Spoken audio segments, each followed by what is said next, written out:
second quarterfinal of the day. It's time to get into another one of these matches between North America and Europe. It's Fnatic going up against Nova. Now, Fnatic is a team that have been coming in strong. This is a team from Europe that was so close to getting that first seed position, pipped to the post by a singular point by SK Gaming. Nova on the other side of things, they managed to get the third seed against expectations. They've come in and impressed everybody in the regular season, and then yesterday they have looked absolutely on point.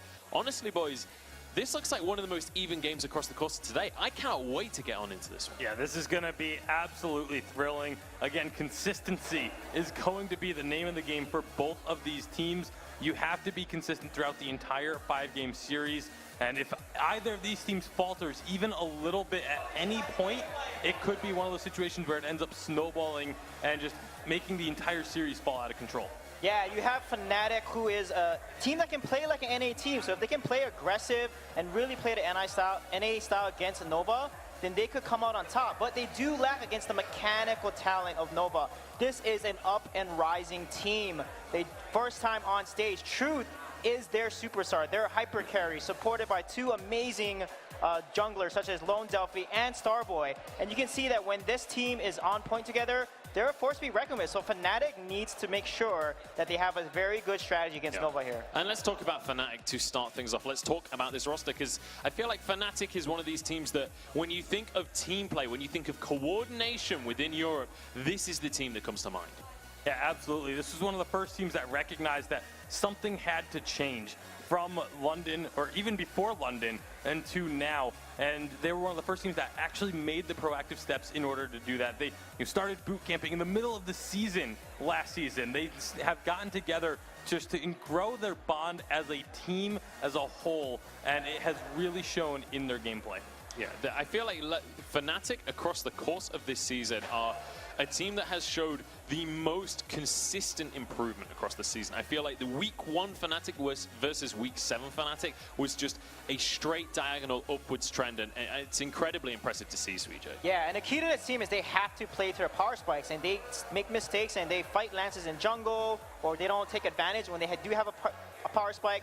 So they're kind of play waiters versus playmakers. And if you want to win against a North America team, you got to be a playmaker. Yeah. So they have to do that to prove that they are an EU powerhouse. As the higher seed, they have everything to prove against North America here. They certainly do, and the opponent from North America is certainly not one to be sniffed at. Nova Esports, the 3rd seed from North America, and rightly so, a well-deserved position coming into the tournament. They looked exceptional yesterday as well against Tempo Storm, and I'm curious to see how their playstyle might have to change coming in against a European team. Do you think that these North American teams have to change things coming in against Europe, Greg? I don't think they're necessarily going to be changing anything. I feel like especially a team like Nova is just going to play the same way that they do. Almost every single North American team feels that the North American play style is just superior to the way that most European teams end up playing, and so there's not much reason for them to change it. If they start to get punished early, if Europe wins a game or two often, then maybe the play style starts to change. But going into the series, they're going to be looking to just play business as usual. Yeah, absolutely. And I want to talk about the consistency of this roster with Nova as well, because that was one of the criticisms they received during the regular season, especially players like Starboy. It was, how well are they going to perform on the day? Because you got Lone Delphi, I feel like he's the epitome of consistency, but then Truth and Starboy sometimes didn't quite perform. Yesterday, across the entire series, they all had phenomenal performances. It was clear to me that they've been preparing hard coming into this event. Yeah, they have, and Truth is one of the younger, if not youngest players here, and he has a tendency to kind of make some mistakes, overly aggressive. That's why he had the highest number or the lowest KDA for a while, because he was giving up so many deaths because how aggressive he was playing. And I think for Truth and the team, they cannot make bad decisions and let their team get caught out, which can cost him and lead to losses that we have seen in the current season in North America. Yeah, certainly going to be the case, and we'll see how they're going to be able to play this one going up into Fnatic. I'm curious to see how these two teams are going to clash against each other, and that was one of the questions that we asked Nova a couple of days ago when they entered this tournament. So let's see how they were feeling on day 1. If we win the first match, we're going to play like way better throughout the entire tournament because it's going to boost our morale so much. and that's something that's important to us. So NA is like really aggressive while EU is just passive. But like some EU teams are starting to learn how to play really aggressive like NA, and they're improving. Prove what I've been wanting to prove from the start of our competitive history, even when we came from challengers, is that we have the potential to be the best team in North America. Yeah, awesome stuff coming out from them. They want to prove that they're the best team in North America. That's going to be a difficult title to grab for yourself. It is a very competitive region, but they're going to be trying their best. And I want to do a quick little reminder to everyone of the interview we had with Lone Delphi at the end of yesterday. It looked like it was going to be a nice, kind-hearted interview, and then when asked about Europe, he said this is going to be absolutely easy going into Fnatic. Well, I mean, they said just there, too, that as long as they win day one, they feel like they are going to be extremely well prepared to move on further into this tournament. They won day one. They got that confidence boost. And it was clear in their body language even. Like the players, I mean, when we first met them, when they first showed up, there was clearly some nerves. You know, they were a little bit timid, a little bit shy, but then as soon as they got off the stage after that victory, you know, they're walking around heads held high, much more outgoing, much more bright and cheerful, and that's just indicative of those nerves that we talk about. They've clearly gotten over those nerves, and now this could be a very scary team. Yeah, just a picture of confidence at the end of yesterday from all three players. Now, I want to talk about our player to watch. I feel like the most pivotal player in this matchup has got to be Palmatoro. He was the guy that when we saw Fnatic start to improve, start to take control of games and be more proactive, he was the one that was stepping up. He was the one that was really starting to play that more aggressive style, and that's what we've seen from these European junglers like Palmatoro, is stepping up in terms of that proactivity. Yeah, exactly, and that's where it's key, because when a jungler gets a power spike like a Kashka, a Samuel, etc., that is their moment to shine, and they have to make plays off it so that when they get a kill or they get an ace, you're going to get objectives such like a turret, a gold mine, and you're continually increasing your lead. And this is where Palmatoro has to play that game against Lone Delphi, who's actually a pretty solid jungler in North America. And they also impact the lane, like they need to shut Truth down. We know that if Truth gets ahead in CS, he will dominate and just hard carry and make montage reels of his plays. So Palmatoro is critical to helping Techno shut down Truth and hopefully shut down Delphi, and they can take the game. Yeah, trying to take control of that early game and making sure that it isn't just the American team on the front foot the whole time. Yeah, and if you need evidence of the fact that Palmatoro and the rest of Fnatic have been making strides to try and emulate the North American style more than any other European team, you know, even though it's not one of his top 3 heroes, the Kashka pick is one that I think is going to be incredibly important. During the regular season, North America was known for Kashka. There's a streak that Kashka went on of being unbeaten for a long time. In Europe, Kashka had 5 total wins. 4 of those wins were Palmatoro. They were undefeated with that pick. Yeah, we'll see whether he can bring that to the international stage here today. Now, we already went and had a chat with Nova. It's about time that we saw what Fnatic were feeling coming on into this tournament as well. Fnatic is probably the best team I've been in so far, because we are like playing a lot, still having fun. This is also the first season that we've been playing Vainglory like full time. We've really been pushing ourselves. We've had a boot camp in a house in Venice Beach. We've been training a lot, and we've been practicing against NA teams, which are much better than the EU teams. Over our boot camp, we've sort of slowly been working on a different sort of playstyle where we can also have these early aggression comps that punish the enemies. We feel it's boosted our performance a lot, and we're ready for this tournament. I think most important is that we get a good draft that we're comfortable on, and then that we execute on that draft. All of us are very experienced competitive players, and we've been to almost every live event that there's been in Vainglory, so we do feel pretty comfortable on stage, and the pressure doesn't really get to us. Yeah, we're pretty confident, and I think we can win against any NA team right now. And also, as much as we want to do well for ourselves, representing Fnatic makes us want to push even harder and do well for them. Thanks to everyone supporting us. This time we're not going to let you down, and we're going to make EU great again. To make EU great again. This is a confident Fnatic coming into the tournament. There was a few statements in there that were, I believe it was it was Techno JJ, or Net Toilet, sorry, saying during that interview, they believe that they can take on any of the NA teams. That is a tall statement. Yeah, the thing interesting too between these two matchups is they both play a pretty nasty Captain Baptiste.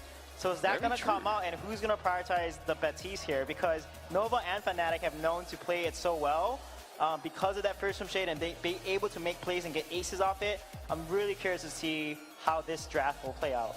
Now, we've been talking a lot across the course of today about this NA's playstyle versus EU playstyle. That's kind of been the story, especially in that first series between Dynasty and Cloud9. The game that Dynasty won was when they managed to pull it towards the later stages of the game. We've been talking about how EU needs to be more aggressive, be more proactive. Is there an argument to say that perhaps a team like Fnatic that has been known for playing towards the later stages of the game actually is going to have better odds of winning if they can get to the late stage instead of trying to be that aggressive team? I think there definitely is, because they're going to have the knowledge and experience and familiarity of playing in the late game if it does go that far. And if they work on this early game, if they are able to play the early game the way that they feel that they can, then all of a sudden, you can go toe-to-toe with another aggressive early game composition. And when it comes down to the late game, that familiarity could just be enough to get you over the edge. Absolutely. And I mean, let's talk about Nova's playstyle especially as well, because I feel like Nova is a team that across the course of the season, it's not just been a singular playstyle coming out from this team. It's not like one of these teams where they have like one or two compositions, they just play that every single time. There's been a lot of different stuff that's come out from Nova. Yeah, and what defines Nova is their high risk and extremely high reward. Like Truth or Delphi will put themselves in really interesting positions to make a play, and normally it pays off. Because Truth as catcher, for example, will go in there with an active camo, set himself up, do some damage, and then bait the enemy team onto the active camo, get a stun, and then just carry and kill 2 or 3 enemy heroes. So that's something that they are known to play. So can Fnatic then play and counter that so that when they do take this risk, Fnatic punishes them for it? Now, I want to talk about player confidence as well coming on into this one, because we've been talking about how Nova at the end of yesterday looking very confident, feeling great after their first victory. But Fnatic in that interview also looking exceptionally confident coming on into this tournament. Nova, though, they're fairly young players across the board. How are we going to be feeling? Like, if let's say this series starts the same way as the first series of the day did. If Fnatic do take game one, do we think that that's going to be a major factor in this series? Do we feel like confidence and morale could be a serious issue for a team as young as Nova? Oh, absolutely. I mean, part of it is, we're confident in them because of how confident they are after winning their series yesterday. But that's also something that can be a concern, because if they're influenced that heavily by winning one series, yes, that's a positive influence. But now that you have to wonder, will they be influenced just as much on a negative level if they do fall behind? All right, now let's talk a little bit about a specific pick that we've seen a tiny bit in this tournament, but in EU we saw a huge amount during the regular season. It's Arden. Now, specifically Fnatic absolutely love to play this Arden Scarf composition. That was one of the compositions that they truly excelled at during the regular season, and even occasionally throwing Baptiste and things like that in the mix as well. Arden so far, though, has pretty much exclusively been a North American pick here at the championship. Yeah. What has changed here, Suijay? How come that's suddenly swapped which side likes it more? Yeah, because Arden is so good with an assassin. Like, even with Taka, and especially with Koshka, as we've seen in the Cloud9 game, that's where Arden excels. And with Scarf, he's also good to counter assassins like Koshka and Scarf or Taka, because when Scarf gets jumped on, Arden's Vanguard just saves them, gives them a 4-second barrier that's like 200 to 300 health, and helps Scarf kite and be able to then survive a lot of the burst damage. Yeah, and the players that are going to be needing to survive that burst damage in this game are going to be Techno JJ and Truth. Now, these two carries, both exceptional players. Techno JJ also does a lot of the in-game shot calling, a lot of the stuff towards the draft for Fnatic. How are we feeling about this individual head-to-head matchup? Because we've been talking a lot about the sheer mechanics of Truth. Is this a matter of one player being better at mechanics, but then the other having more of a head in the game? It for sure can be. The experience is something that you really can't put a value on. Having the experience, being on the stage, being within the scene for as long as someone like Techno JJ has, can give you so many advantages. There's things that you've just seen. Like, how to deal with so many more different situations than someone like Truth might. And obviously the pure mechanical gameplay can get you an advantage, and then you can snowball that and find yourself a dominant lead, which is something that we might just see here today. You know, if Truth gets himself a lead early on Techno JJ, it can be very difficult for him to come back. But if Techno JJ gets an early lead over Truth, Techno JJ should be able to know how to, play with that lead and not allow Truth to then find a way back in, even if he is, a more mechanically gifted player.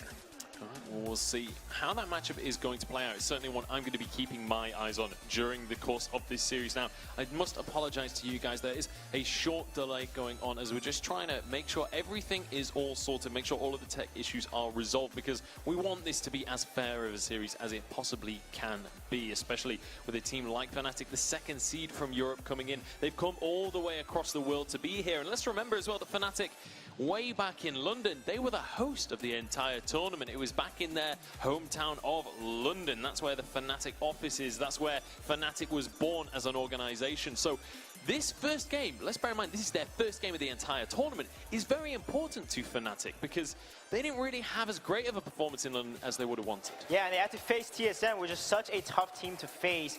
And they just got steamrolled.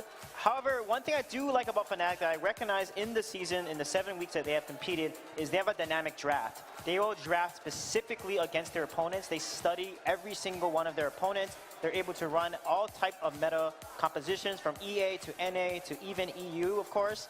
And I feel like this gives them a leg up against the competition. So they do a lot of research. They're the ones that were, as soon as Cat Batiste was unleashed in a challenger match, they were able to pull it in the VG8 the following weekend. So this team does their research, and I think that is one thing that will help them be prepared to take on Nova. And if you look at Nova, Nova also dynamically adjusts their draft too. They banned Kestrel every single time on A and B side against Temple Storm, specifically against their enemy opponent. So they understand also their enemy, and their coach, Belligerent, does a really good job of doing his homework there.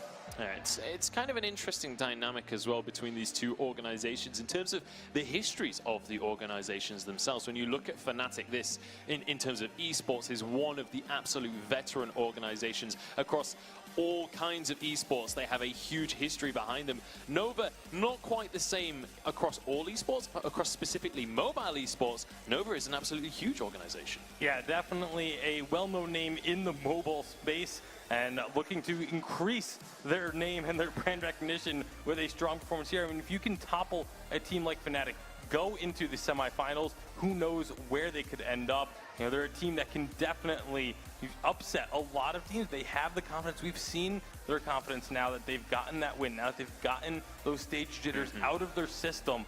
This is going to be a team to contend with. Yeah, and one thing about Nova, I mean, their Clash Royale teams have performed extremely well. They're qualifying across all these regions all over the world. And they want to make their mark in mobile esports, and that's why they invested in this team, supporting this team, and they've gone a pretty long way from coming in as a newcomer into the VG8, winning through challenge battles, and then coming in like this and now being third seed. That's actually pretty solid for an organization that's focused on mobile. Yeah, I mean, you've talked about them investing in this team. It's certainly been an investment that's been paying off so far. Now, you guys at home, I know that you're wanting to get involved yourselves, and we've got 3 players that have got involved and have won themselves a couple of skins for themselves. I believe it's King Glaive today that's being given away. That's going to be Christian F, Vane Crystal, and Balrog 4 winning. That's out of our Twitch viewers, but in YouTube and Facebook as well, we're going to be giving those away in the chat. So wherever you are watching the stream, make sure to keep your eyes on the chat for more giveaways. There's going to be a giveaway at the end of every single series today, so keep your eyes peeled. Winners will be announced in the chat, and then the Twitch winners will be here on the stream. And we have another competition going on this time. This one's not a giveaway, you have to work for this one, but there's 1,000 ice up for grabs. All you have to do is tweet in using the hashtag Vainglory Live Stats at us on Twitter and let us know what you think the most important, most interesting, most intriguing statistic is for the tournament here today. There's all kinds of directions you can go with this one. We want to see graphics coming out from people. We want to see charts, all the crazy kind of stuff. And the most interesting, the most exciting stuff that we see is going to be how we pick the winners. And that is all going to be hosted by Mad Glory as well. They're the ones that help us run the API. They're the ones that make these statistics possible and make all this cool stuff happen at the end of the day. So make sure to get involved online. And also, even if you're not wanting to enter the competitions, even if you just want to get involved in the conversation, you can as well. Hashtag Vainglory Live is the hashtag we're using across the course of this weekend.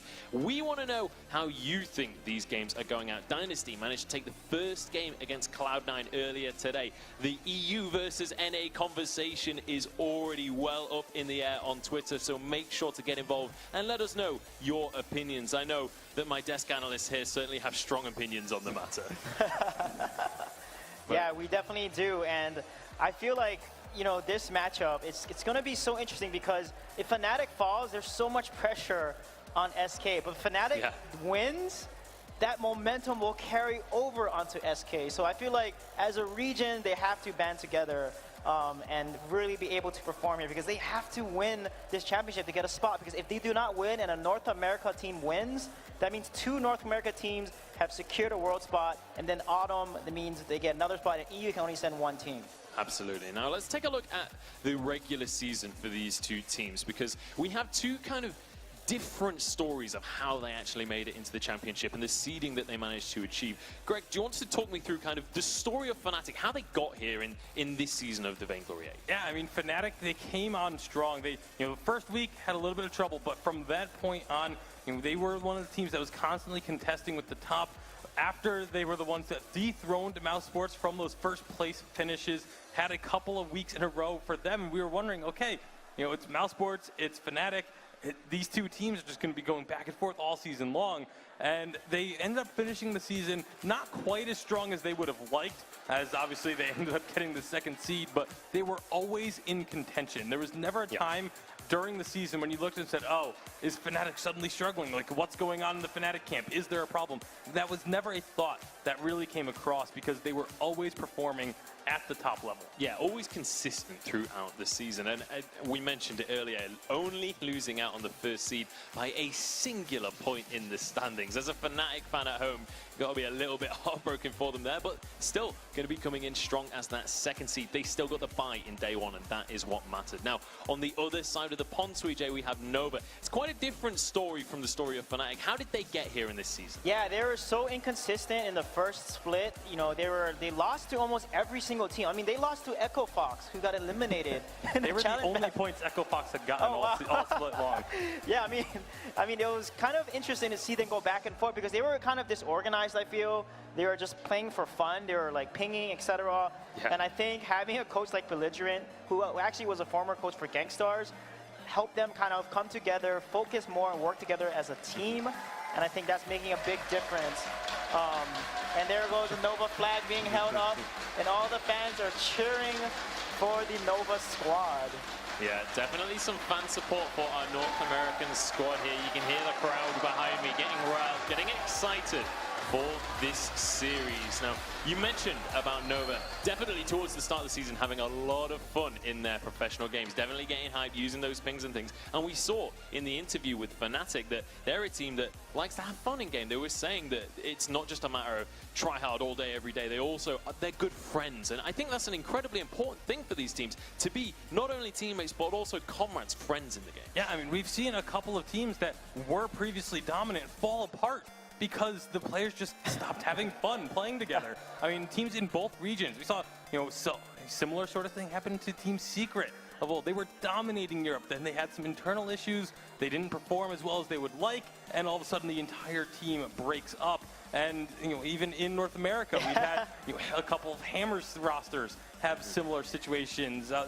It's so important that when you are on a team, if you want to stay as a competitive top-level team, you have to be on at least good terms with your teammates. You don't have to be best of friends. You don't have to be always hanging out with them outside of the game, but you have to be able to understand each other so that when you do face any sort of hardship, you can help each other through that together. Yeah, Sweej, you look like you're bursting to tell me an anecdote on this one. Well, a lot of it is the support the team gets, and it is down to, you know, people change over time, and that's why like Gangstar series, the OG crew broke up, and it was heartbreaking. Team Secret, they won 3 European championships in a row. They broke up, and I got to talk to Kvalfar, talk to Mowgli, and people just go their different ways. So like the average esports relationship, I guess, on a team is like 2 seasons or less, right? But some of the teams that last are the ones that definitely perform very well. Like you saw, like Rox Armada, for example, have stayed together with especially Druid and Mango, and also TSM with Flash and Chuck and Von C have stayed together for quite a few seasons.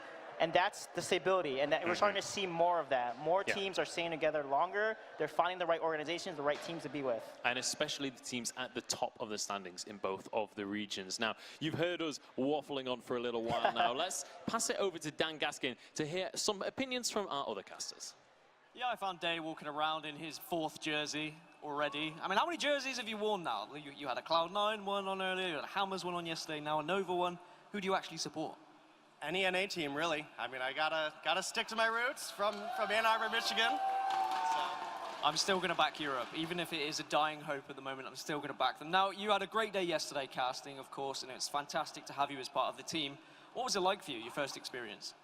I was a little nervous coming into it. Obviously, I've done casting in the past with you guys. It was my first live event, but I had a blast. Working with Humanist and Dowsy is always, you know, magnificent. So I had a lot of fun. And what are your roots? How did you get into casting? What was the decision you made to actually come here?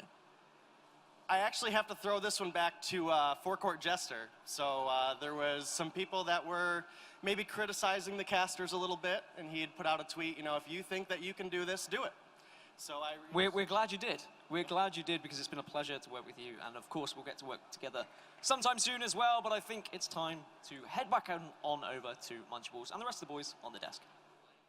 Thank you very much, guys. And an inspiring story from Day as well, getting involved because he wanted to prove that he could do it too. And he's done an excellent job yesterday, had some awesome hype on those games and awesome insight as well. Yeah, it's also great to see someone from the community stepping up and now joining the talent team. You know, a lot of us aren't originally from the community. Like, oh, we got our start by jumping straight into the casting or the talent area. Some were from the professional scene, but it's great to see someone who is just a member of the community, who is passionate about the game, step up and say, you know what, I want to make more out of this, and just going ahead and becoming a caster now. I think the guys backstage are loving the sight of my face on that one. I'm excited I mean, how to get could you not? Thank you. But I'm excited to get on into this game. I think we're starting to get to a point where we can look towards the draft at this stage. Yes. So let's talk about comfort picks. Let's talk about what these teams like to rely on, Sweet J. Yeah, so Fnatic, they, like I said, Baptiste, I think will be a high one. Scarf on Palmataro for sure. Kestrel, I don't think Nova will ban Kestrel this time because they were target banning specifically against Temple Storm. So I think Kestrel will be a high priority pick for potentially Nova. I'm not sure about Fnatic. But here goes that. See, and the Baptiste is taken away because Cav and Scarf is banned. So, wow. Playing out here. Draft And is underway, though. Krull. We're on into this one. Krull is going to be the second pick for Nova coming on in, and now Fnatic onto their double pick. Yeah, they'll have to try and figure out some way that they're going to be able to deal with the on-demand stun and, of course, with the Krull trying to be aggressive, trying to shut down a target. You know, maybe they go for something like a pedal, even though we didn't see them play it in the regular season. It is still something that can get pulled out and played to a level that can stop a Krull from being able to have as much effectiveness. I think Fnatic should probably take Celeste here because they don't. They're going to give that over to Nova, which is a strong carry. There's also CP Idris is open too. So either or, like, what are they going to decide? Am I going to take Idris here, or am I going to take Celeste away from them? However, I feel like Celeste may be the better wow, they're going to take Lance and probably take Celeste here, I'm assuming, or a CP Idris. So let's see who's going to I was going to say, one of the most surprising things about this draft is that we're on to the final two picks, and Idris has not made an appearance yet. Yeah. This is such a strong pick. It's one that Nova has loved. It was Truth's second most played hero after the Kestrel, so it's really surprising that Sven went through, but Sky's going to come through, which was a strong pick for Fnatic during the regular season. This is a weapon lane Grace, I assume, and then it's going to be a jungle CP Sky, because weapon Sky would not make sense in this situation Could at be all. a lane Lance. I have Take to a say, page out of Kavalafar's book. Yeah, maybe. Yeah, you're right. It could be. You're right. It could now, be. when I've been talking to teams like TSM, Catherine, Krull, and Idris is basically the strongest composition in their opinion. Do we feel like this is a significant issue for Fnatic? In fact, we don't have time to talk about whether it's an issue. We'll let the casters do that. We've got to pass it on over and get on into the first game of our second quarterfinal. Thank you very much, guys. Meet yours next Scoundrel for Nova versus Fnatic, a round 2 of EU versus NA. We've already seen EU take 1 game today off the North American teams. Will we see any more? Yeah, 1 game, but not the series, unfortunately. North American reigning supreme there. I've talked to a lot of the teams. If there is one European team that can win today, Fnatic is the European hope against Nova. But let's not pitch it any other way. This is a fairly even matchup coming into things. The 2nd seed from Europe versus the 3rd seed in North America. And this is a North American team with some incredible talent. A rising star in the form of Truth, really coming out of his shell at this live championships. As a person and a player, but you do have my favourite player of the North American scene, Starboy. And obviously, also, you've got Lone Delphi in the jungle. But yeah, I think this is going to be an incredibly good match. I'm really looking forward to it. It's going to be fantastic. Well, there we go. We're on to the fold already. Game number 1 of this best of 5, Nova versus Fnatic. And what they mentioned on the desk and what we'll touch on right now is Nova's composition. TSM saying this is probably one of the strongest 3-man compositions on the board right now. Well, this is actually what I was talking to Flash about yesterday. He goes, if I could pick a composition that I want, CP Idris, Cruel, and Catherine would be the ultimate composition for me. And Nova have just got their hands on it. Fnatic have drafted something incredibly weird. Techno JJ in lane, might even be a Weapon Power Sky in the lane, and Palmotoro coming in on what appears to be a Weapon Power Grace in the jungle. Is this going to be a double Weapon Power with Weapon Power Grace in the jungle? I mean, it's just not something that I've seen a lot of. Does leave a lot of questions unanswered until we get into the mid stage, although Palmotoro making an appearance in the lane. Starboy and Truth are going to recognize that and just back off. Now Starboy, when does he really, not Starboy, sorry, what, Truth even, when does he really start to come online? Because there's a lot of engagement there. There's just all run in, double silence from Starboy when he gets that echo. Does seem like Tenno JJ is going to have a little bit of an issue with him. It's going to be waiting. We might have a big contest here over the Elder Treant in the mid. Lone Delphi waiting himself up, but isn't going to contest. He doesn't have the support of Starboy right now. And Palmotoro will gladly take that. Back off, get the reset on his camps and head for another rotation. Now, you mentioned Truth on this CP Idris. When does he come online? Well, you know, he spikes with the Shatter Glass, which is undoubtedly going to be his first item. Obviously, CP Idris on this current update can achieve his Divergent Path a little bit more readily than he could in the past. But it is a late game carry in all respects. So 3 CP items, you expect alternating Current, Broken Myth, and Shatter Glass to be those 3 big spikes. Once Truth hits that, he will be a powerhouse. So keep your eye. All about the scaling, and Starboy as well is going to do pretty mean work to Techno JJ in all honesty. He's going to rely on Netwiller actually landing something. That chain CC is going to be something to look for as well. Impale straight into Holy Nova, for example. I'm wondering whether this will be a CP Sky in the lane. It's just very unusual. Wait a second, we might have a fight. In a little bit of trouble. Smite not building up just yet. Lone Delphi taking a fair bit of damage as well. There comes the charge of Benediction onto Lone Delphi. Does have to use those healing potions to get out of there and actually smites Palmotoro, I believe, to get the little bit of extra HP. It's going to be all right, though. A lot of mobility.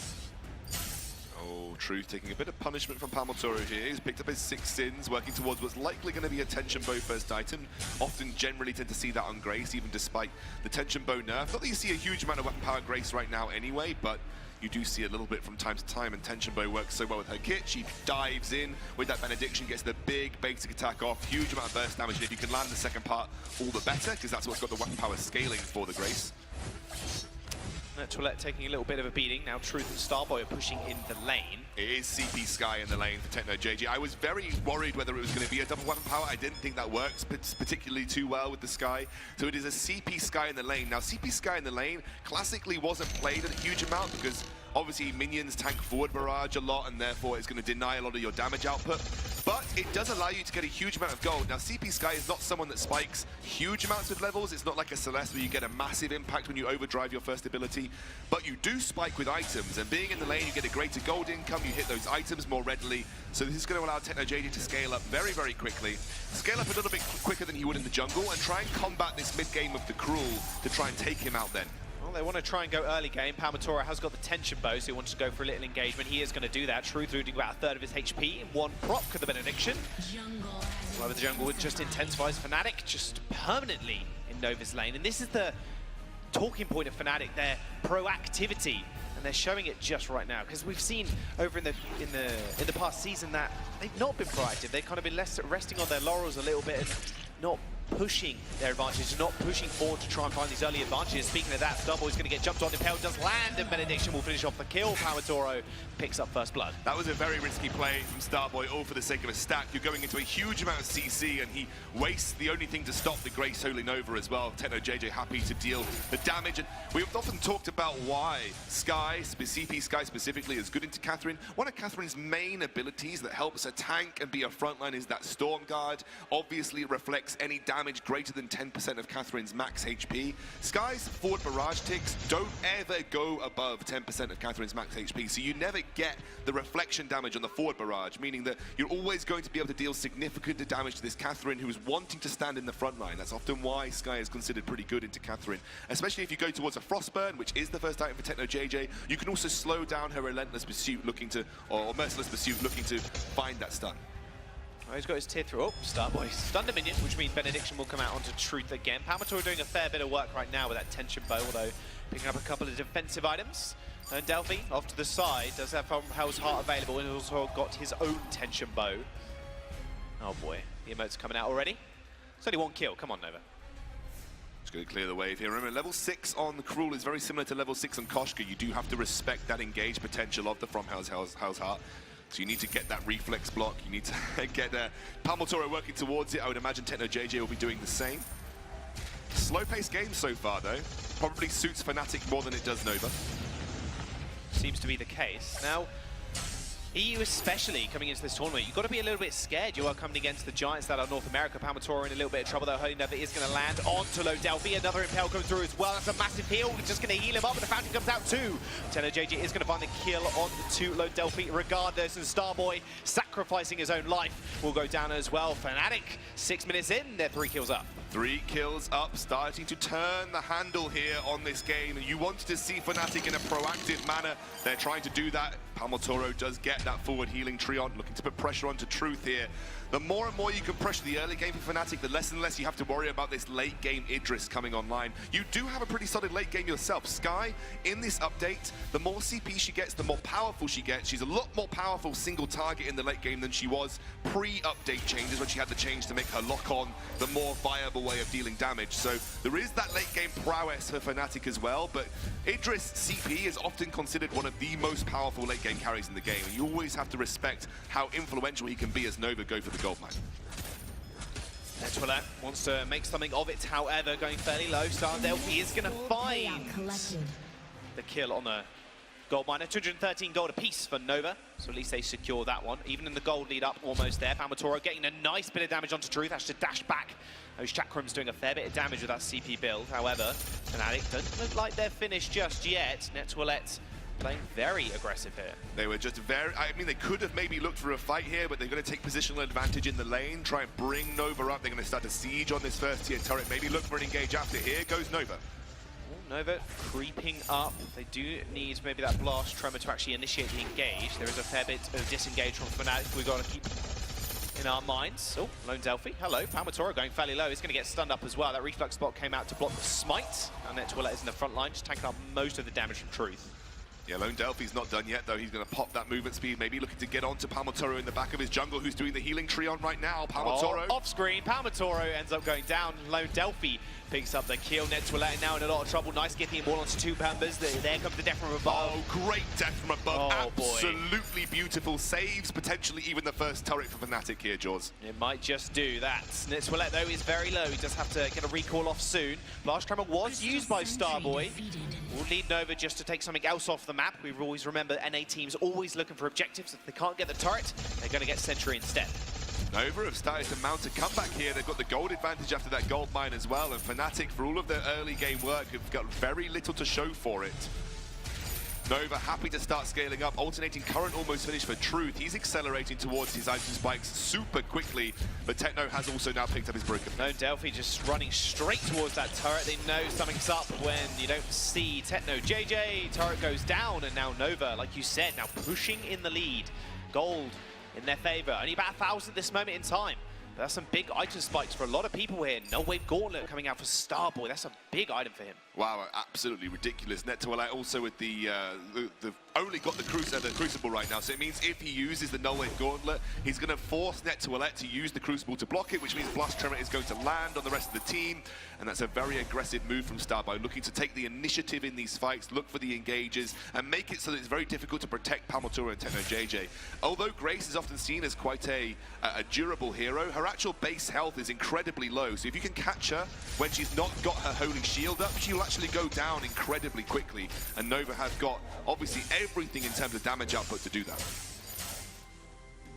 And EU coming all the way over from, funnily enough, Europe. Coming across the pond, about an 11-hour flight. I know, right? But maybe they need to kind of respect the North American teams, yes, but play without nameplates on. Play like they're just playing a normal game, a normal scrim in Europe. Just imagine they're playing not against North America, because realistically, they don't want to just fry themselves a bit too much. Goldminer will go down 200 gold each to Nova here. It's another big payout for them, about 2,000 in the lead. Truth pushing forward here onto Fnatic. Truth looks incredible right now. Huge damage output that he's got, and Fnatic are just, they are playing like scared kittens. You know, they've given or allowed Nova to take things for free. Fnatic had opportunities to try and push their advantage, but chose not to do so.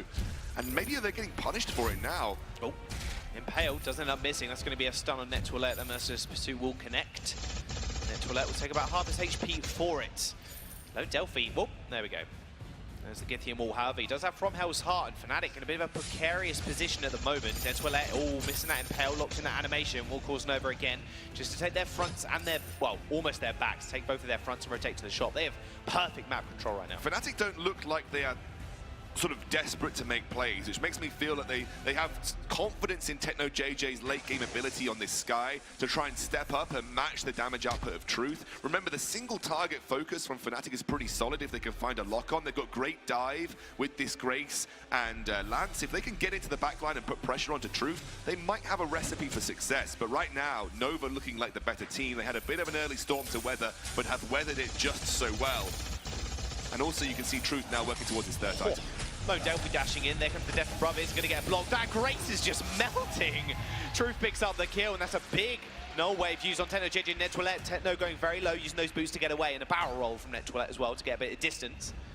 And Turret under massive threat, but like you said, as soon as that shield is down from Grace, she melts. Yeah, she's very, very low HP right now. Not a lot of defenses either. Palmatoro still only on the tier 1 shielding. Sentry defeated, another turret going down. Nova looking so good. TechnoJJ not finding the lock-ons either. He doesn't want to get into range of that chakram. So, you know, the damage output from the Sky when she's not locked on is just not good enough on this update to be considered, you know, viable. You can't just spam forward barrage and get away with it anymore. You actually have to be sort of decisive in your maneuvers, looking for the openings to try and find that locked on damage, and TechnoJJ just hasn't done enough of that right now. Truth now is Broken Myth. This is CP Idris in his full online form. He's going to be a monster to deal with. I mean, Truth is this rising star of the Nova team. You know, he came into this week, I talked to him, he was head down, quite shy. It's almost been a transformation as both a person and a player. He started playing with confidence, he started oozing confidence in conversation. You can see he is really coming into his own as a rising star of the Vainglory scene. Exactly that, he's dashing forward, not afraid to take a little bit of Fnatic's damage. And coming up against Palmatora, a very seasoned jungler on the side of Fnatic.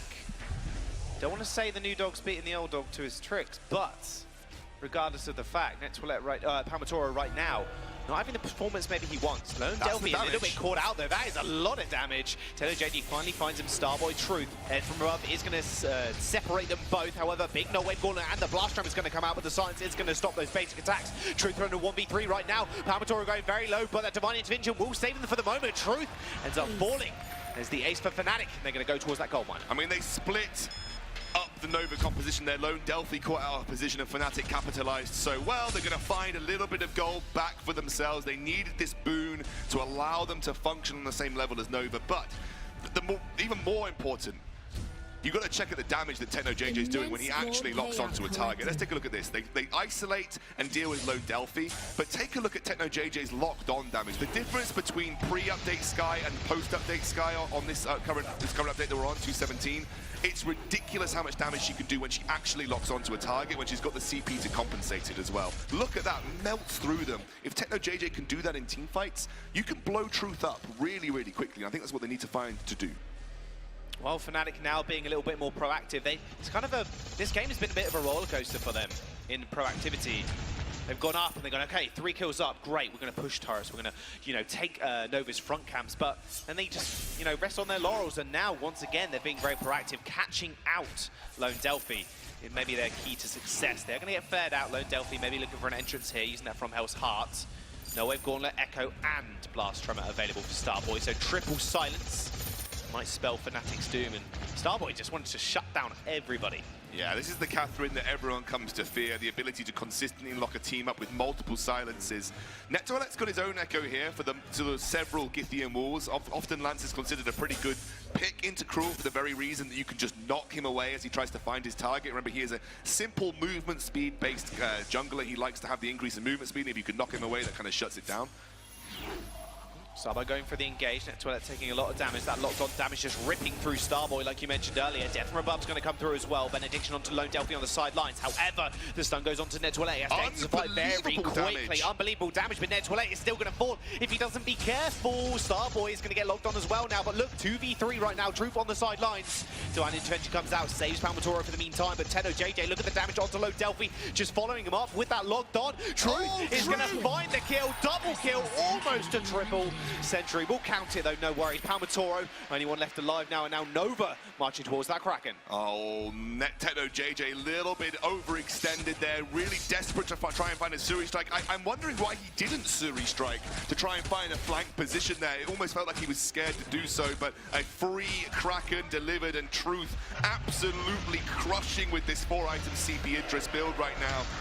It is going to be a simple push for Nova. They are on the brink of taking the first game in this series against Fnatic, a team who comes in from Europe as a very strong contender for this Unified Western Live Championships, but they just haven't found their groove, haven't found their gear just yet.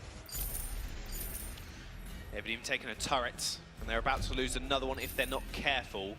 Now, you said Truth is online. You can see the damage he's pumping out now. Last item, Eve of Harvest for him to get the regeneration on board. Kraken's going to march on Fnatic. They have to be proactive now. They got no choice. NetToilet taking a lot of damage from those chakrams. Actually, he's forced to back off, and now, resulting in that, there will be a turret going down. The base is broken. Fnatic are up against the ropes. The turrets go down so quickly here. They're going to go in. Palmatoro jumping in with the Benediction. Nice use of the Githian wall to stop the stun coming out. The Echo has been used, however, so Starboy's going to be able to use that. Nova already taking out one member. NetToilet backing off still. Hasn't been back to base. Truth chasing him up. Tenno JJ 1v4 with that Kraken on the board as well. Oh, Starboy almost fell to the turret. Watch that, buddy, but no, that'll be Nova. They're going to take one. Kraken just marching on that base. The Crystal's going to fall as well. That will be Nova taking the first game in this best of 5.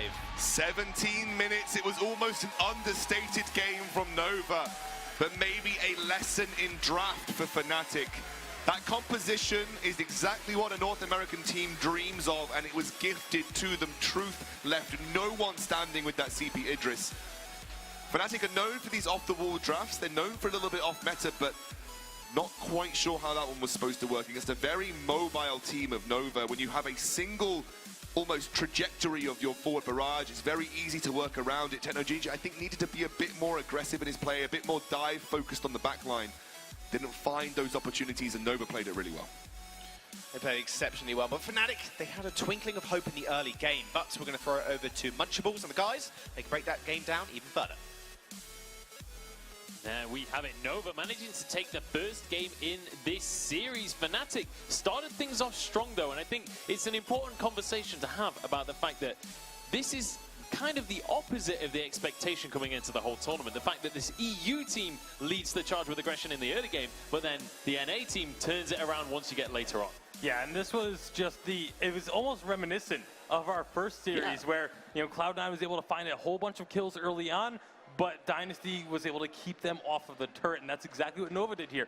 They gave up a few kills early, but they prevented Fnatic from being able to take any objectives, and then once this composition comes online, we got to see why this is such a terrifying composition. Catherine, Idris, and Kroll is just so incredibly strong. Yeah, and they needed to push that advantage. I mean, 6-minute mark, it was 3-0. Fnatic was in the lead by 1k gold. And this is the play here that got them ahead. They got the kill on Delphi, but they don't do anything with it. Nova actually gets a free turret at the 850 mark, a free turret, and they're all three up. Fnatic literally just hands him over the turret, and they lose the goal lead by 10:30 mark. Nova is up 3K, and Truth, like I said again, was up 25 CS to Techno JJ at that 11-minute mark. And you can see at the end of the game, he had 4 tier 3 damage items versus Techno, who only had 3. And we have to talk about Truth in that game as well, playing this CP Idris and playing an absolute blinder as well. When we got later on in the game, we'll see the team fights later on in these replays, that Truth was just dealing out so much damage. That was kind of the final point there that you just saw, where Fnatic were actually ahead. And beyond that fight, it was when Nova really started to take things into their own hands and really started to come into their own in this game. And a lot of that was all about Truth kiting around these fights and just getting out this damage on the CP Idris. Yeah, able to constantly provide damage even while kiting. That's one of the things that makes the CP Idris so dangerous. You can be repositioning yourself and you're still dishing out damage with those chakrams, with a couple of long-range basic attacks. Your ultimate repositions you so well, but still does a large burst of damage, and that's the way that Truth was able to work around these team fights.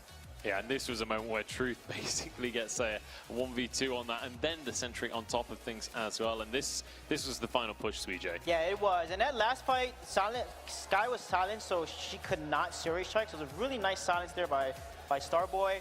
But I felt like Techno was walking up too close. Sky cannot be within melee range or range of CP Idris. So I felt like the Sky play was a little interesting. And then this last push here just ended the game based on Nova just leading 2 of their heroes, and then Fnatic can't do anything to respond. Yeah, just finishing things off at that stage. And it definitely felt like the longer that game went on, the more Fnatic seemed to fall apart in terms of understanding their game plan and making sure that they were playing to their strengths. Now, moving on into the second game of the series, Catherine going to be the first man, followed by Lyra. And once again, we see this NA side first pick Glaive. Yeah, wanted to have that massive impact. The afterburns able to set things up early and can disrupt things late. But there's going to be the Krull answered very quickly by Fnatic, putting the priority on this pick. And that's something that we saw Palmatori start to lean towards at the later stages of the season, Suijay.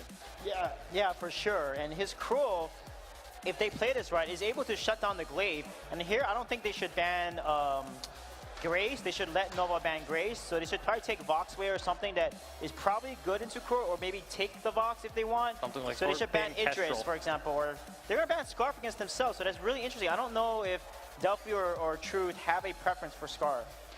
Either way, Scarf is still a pick that can do really well against a Krull. Krull can, if he gets onto the Scarf, can do a lot of work with getting those weakness stacks, but the Spitfire can keep him at bay. But Idris and Grace are both still going to be available. I mean, one thing that the Scarf ban could lend towards is earlier today we've seen teams struggling to get that first turret, and often the first turret is indicative of who wins the game, who controls the mid game. Scarf is one of those wave clear mages in the mid lane. If something like a Celeste is picked up here, that could lend to having that early aggression and being able to take a turret early and not having the wave clear on the enemy side. And there's going to be the Grace coming through. That's going to provide a lot of sustain for this Krull, assuming Krull's going to be in the front lines, trying to get in the face of whatever carry Nova selects.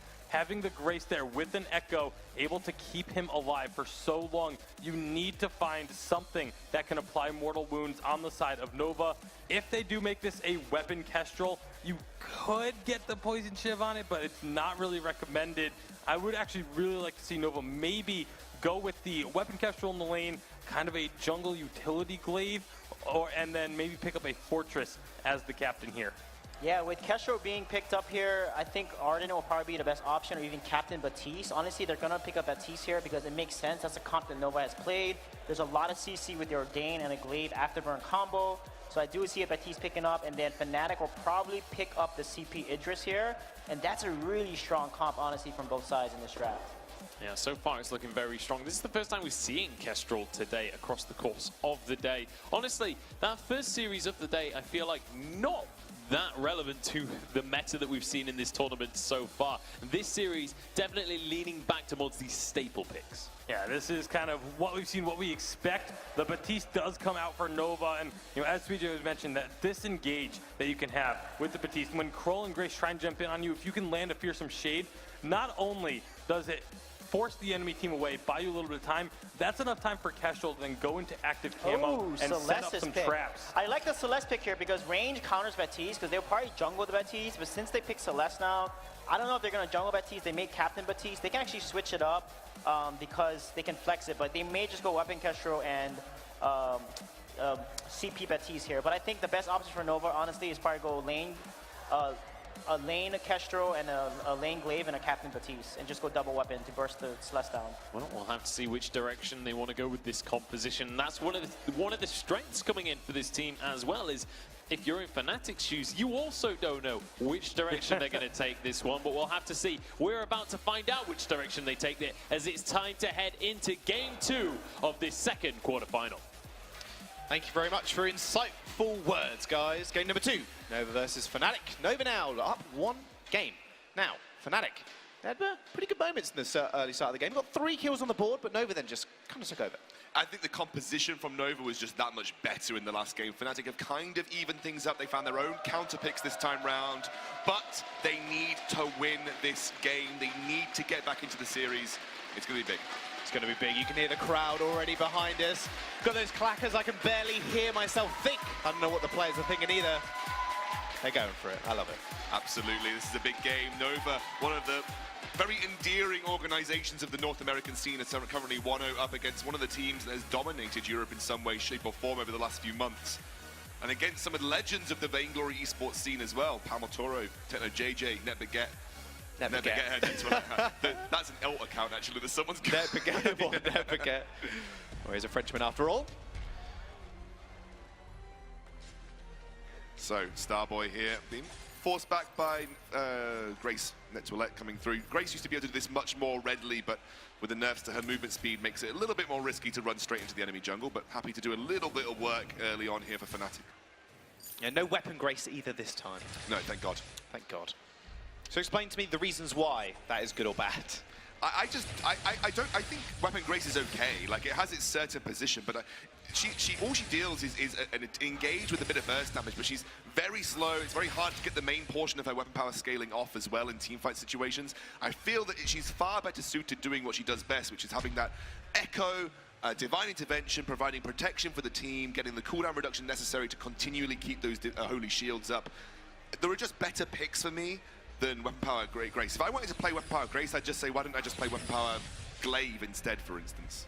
She can heal yourself. That's what I do. Just jump in, tension bow, hopefully kill someone. If not, hit your ult yourself, and then you die. That's probably why I'm not victorious, by the way. Techno JJ on this Kestrel, though, up against Truth. Already taken a mean bit of damage. Now, uh-oh, hang on a minute. Lone Delphi's in trouble. Nettoilette and Palmatoro chasing him up. This could be first blood again to Fnatic if they can find it. Palmatoro can't quite finish him off. Too early on the smite there was Palmatoro, but again, some good use of potions by Lone Delphi gets him out and into the lane, happily escaping. Techno JJ took a bit of punishment early on there from Truth, but the CS won't tell you much difference between the two of them. They are very, very even. It's interesting that you do see Lone Delphi taking the CP Baptiste here. He is going to get outclassed by Techno JJ on this Celeste as the range increases, especially post level 8. I maybe would have liked to see Starboy pilot his very, very patented Echo Captain Baptiste, because the disengage is going to be incredibly key against the likes of Palmatoro and Nettoilette. You're going to get less efficacy, I think, out of the CP Baptiste here, and then you could have had Starboy on the weapon power, sorry, you could have had Lone Delphi on the weapon power Glaive to provide a threat to Techno JJ. Just dive in, pressure him as the weapon power Glaive. You could have snowballed quite easily from that. This time round, you're actually, I think, playing into Fnatic's hands a bit more by having Starboy on the Roam Glaive, unless you're just consistently looking to find afterburns onto Techno JJ, especially once that Echo comes down. Well, Lone Delphi's going to get spotted out again. Fnatic, very proactive play. No sleeping on the job. That's not what they're doing right now. Lone Delphi does end up taking the cap, however. But Starboy and Lone Delphi's CC combo is what I'm trying to find. CC combo, they actually mentioned it on the desk. The Ordained with the Afterburn is such a horrible thing to play into. You've got to imagine, if Techno JJ gets anywhere close to them, he's going to be as good as dead, and that's where Nettoilette is really going to come into his element. Fnatic making a move now up towards this lane. Starboy's going to walk into 2 of them. However, Afterburn very quickly away. Didn't even take a single basic attack. Although Palmatoro staying around, though, Delphi taking a fair bit of damage. There comes the Ordained. Nettoilette going in as well, and that's a beautiful smite. And Palmatoro will find first blood. Fnatic, again, one of these teams from Europe that actually manages to get some sort of early advantages. They just seem to lose it in the mid-game. People always say about Europe is that they're very hard for them to capitalize on advantages, and that's been the case in the first game of this series here for Fnatic. Absolutely. It were 3 kills in about 4 or 5 minutes. Like this is the big thing Fnatic need to do, just keep the ball rolling. Nova turned that gold lead around without an issue, just shrugged it off, no worries. We lost a couple of deaths, not a problem. We're just going to focus objectives. We saw them, couldn't push the turret, not a problem. We're just going to go straight for that Crystal Sentry, we're going to secure that, and at least then later on we won't have to deal with it either. Fnatic, not so much. Got 3 kills, and again, they kind of play back a little bit too safe, maybe. They're still keeping a bit safe. Nova looking. Techno JJ, Glimmer shots are good. Starboy can't quite find the kill. Great Collapse is going to be there as well. Holy Nova as well. Techno JJ going very low. They do end up trading. Truth and Edgewillet now battling it out. Can't find the kill on each other, but Palmatora is here as well. He's going to flare out the stealth Kestrel. No problem. No active camo trap's going to be there, but the smite's going to finish him off. Truth finds a kill, gets the Sora Blade up, but Palmatora hit that tension bow item spike. The burst damage you saw was very real onto Truth. And Palmatora now at 2-0-0 has an opportunity to look for capitalizing on this mid-game. You've got the Frostburn there for Techno JJ. It makes targets more accessible for Palmatora. You're not at the stage in the game where you're going to get shut down over and over again by the disengage from Lone Delphi. Lone Delphi not actually level 6 yet, so you have a small opportunity, a small window where you can maybe look to use this and try and capitalize on your item spike of this tension bow. Very unlike an EU team to do so, but if anyone can do it, Fnatic are the team. Who can do it? Fnatic can. I can't remember what football chant that is back in the UK, but I'm sure someone will remind me. Now Fnatic, they have hit that power spike, or can you remember? Is it like Fnatic, he's our man, if he can't do it, no one can? Yeah. There you go. Yeah, there you go. That's the one. That's the one I was looking for. You aren't wrong, though. Techno JJ does have that Frostburn on board now, like you said, and that tension bow for Palmatora, so this is the opportunity they need to use. They got Fountain. There you go. Whoa, oh, that was big. Core collapse as well. Look at the deletion. But the disengage was huge. Benedict onto Truth, can't quite find the kill, and now he's just going to get repositioned. Nova with the re-engage after the fearsome shade. Netwillet didn't even get the opportunity to use his Fountain there. A wonderfully timed Fountain from Starboy, baiting Netwillet back into there, and then Starboy capitalizes with that afterburn, and suddenly, again, Nova look to come back from the early deficit that Fnatic put them in. They're accelerating ahead in gold ever so slightly, about 400 in their favor. They're cleaning up some of the Fnatic jungle. But Fnatic will be looking to scale as best they can. They do have a Celeste, remember, that gives them a late game out card if they can make it happen.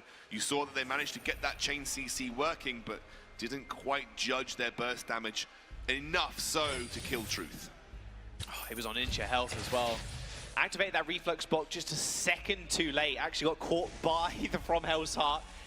Then the shield went away, and then Core Collapse hit him as well. So Fnatic doing a really good job on that front, but like you said, the burst damage wasn't there. Speaking of burst, however, Lone Delphi has picked up that Shatterglass, so already on the board. And you said, yeah, maybe a little bit outclassed later on, but right now, he's going to be able to make an impact with those bad mojos.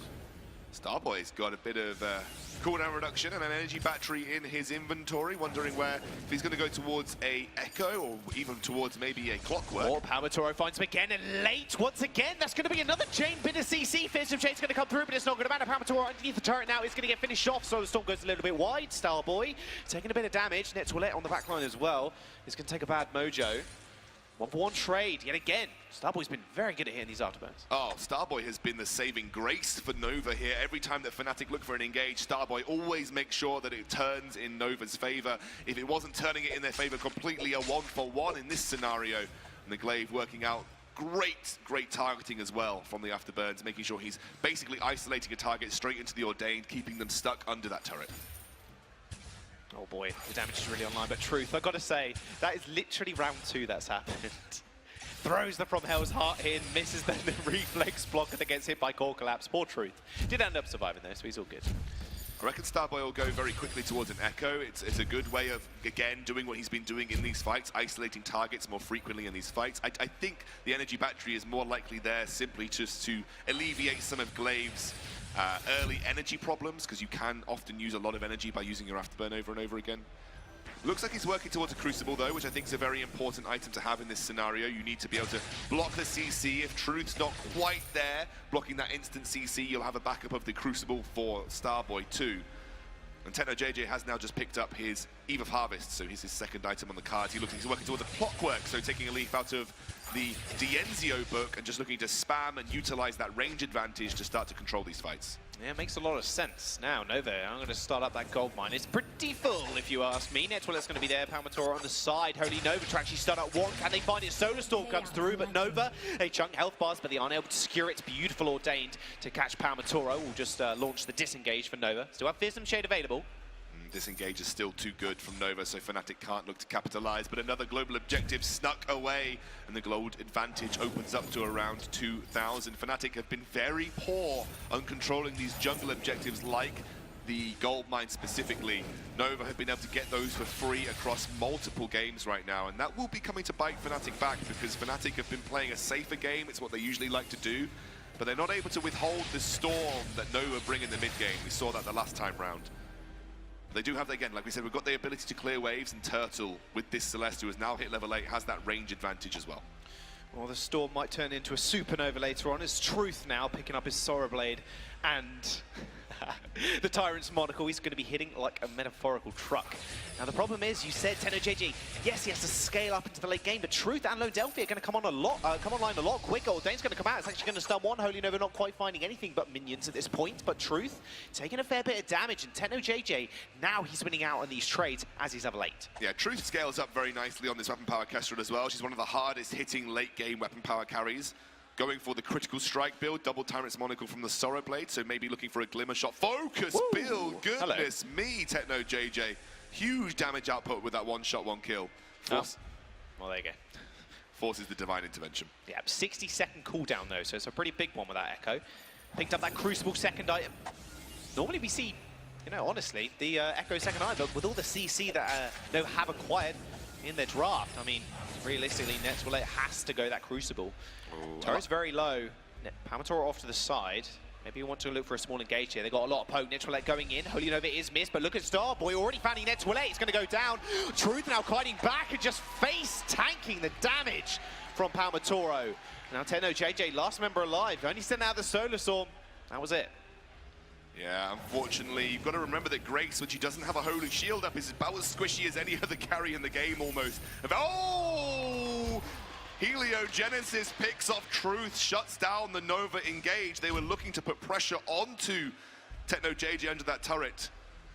Fnatic playing a very discordant fight right now. You can see Netwillet in the fight so much longer than the rest of Fnatic. He didn't get the chance to use the fountain right there, and unfortunately, you've got to remember that you need to be very coordinated with this kind of composition. It has to be Cruel Ultimate into Core Collapse, and then combo that into the Holy Nova whilst everyone is already CC'd. Netwillet was just a little bit too early to the party, and Fnatic were a little bit late to react. But again, TennoJJ stops it in his tracks with this Celeste, a pick that has been so powerful across the Unified Live Championships. Celeste is getting pretty scary now as well. Got that Clockwork, Eve of Harvest, it's looking pretty good.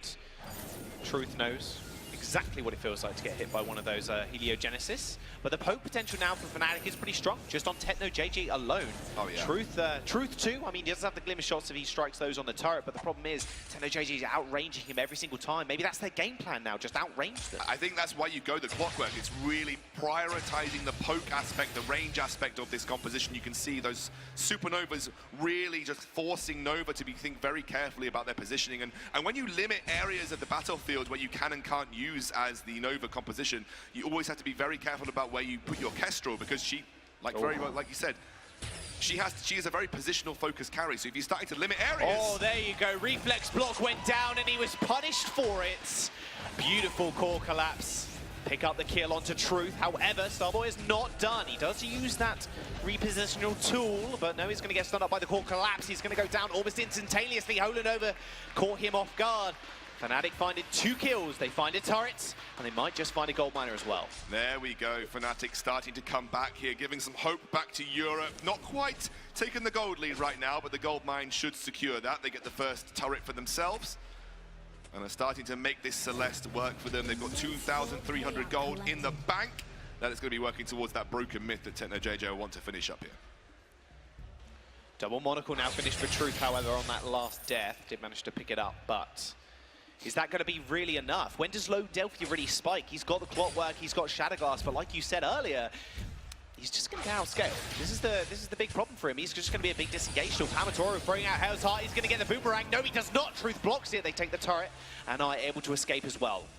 It's a bit of a fancy play from Palmatoro there, maybe expecting Truth to back off because of the engage from Fnatic, but Truth did not. He focused down the turret, made that his primary aim and got it as well, giving Nova a little bit of a boon of gold, taking them back into that gold lead advantage. TechnoJJ actually spotted out because there was a really deep scout trap onto this shopside jungle for Nova, and Fnatic have yet to clear it. It's a pretty common scout trap area, so you'd expect Fnatic eventually to sweep that out, but it does mean that they are vulnerable if they ever choose to shop, and Nova are ready to pounce on them, so they'll have to be careful about that.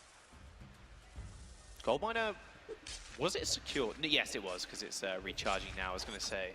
Fnatic definitely needed to pick that one up. Looking at the gold lead right now, though, Nova still about 1,000 ahead. It's been tug of war between this thousands of gold, in all honesty. Just taking these turrets has really just evened it up at the moment.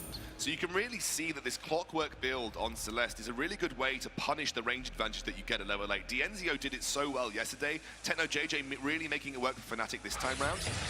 Goodness me. Oh, from Hell's Heart is going to be blocked by Truth's reflex block. Starboy repositioning Palmatoro. Now, we talk about these differing styles with Europe and North America, and it's good to see TechnoJJ taking a leaf out of Dienzio's book on this Celeste. It's good to see these two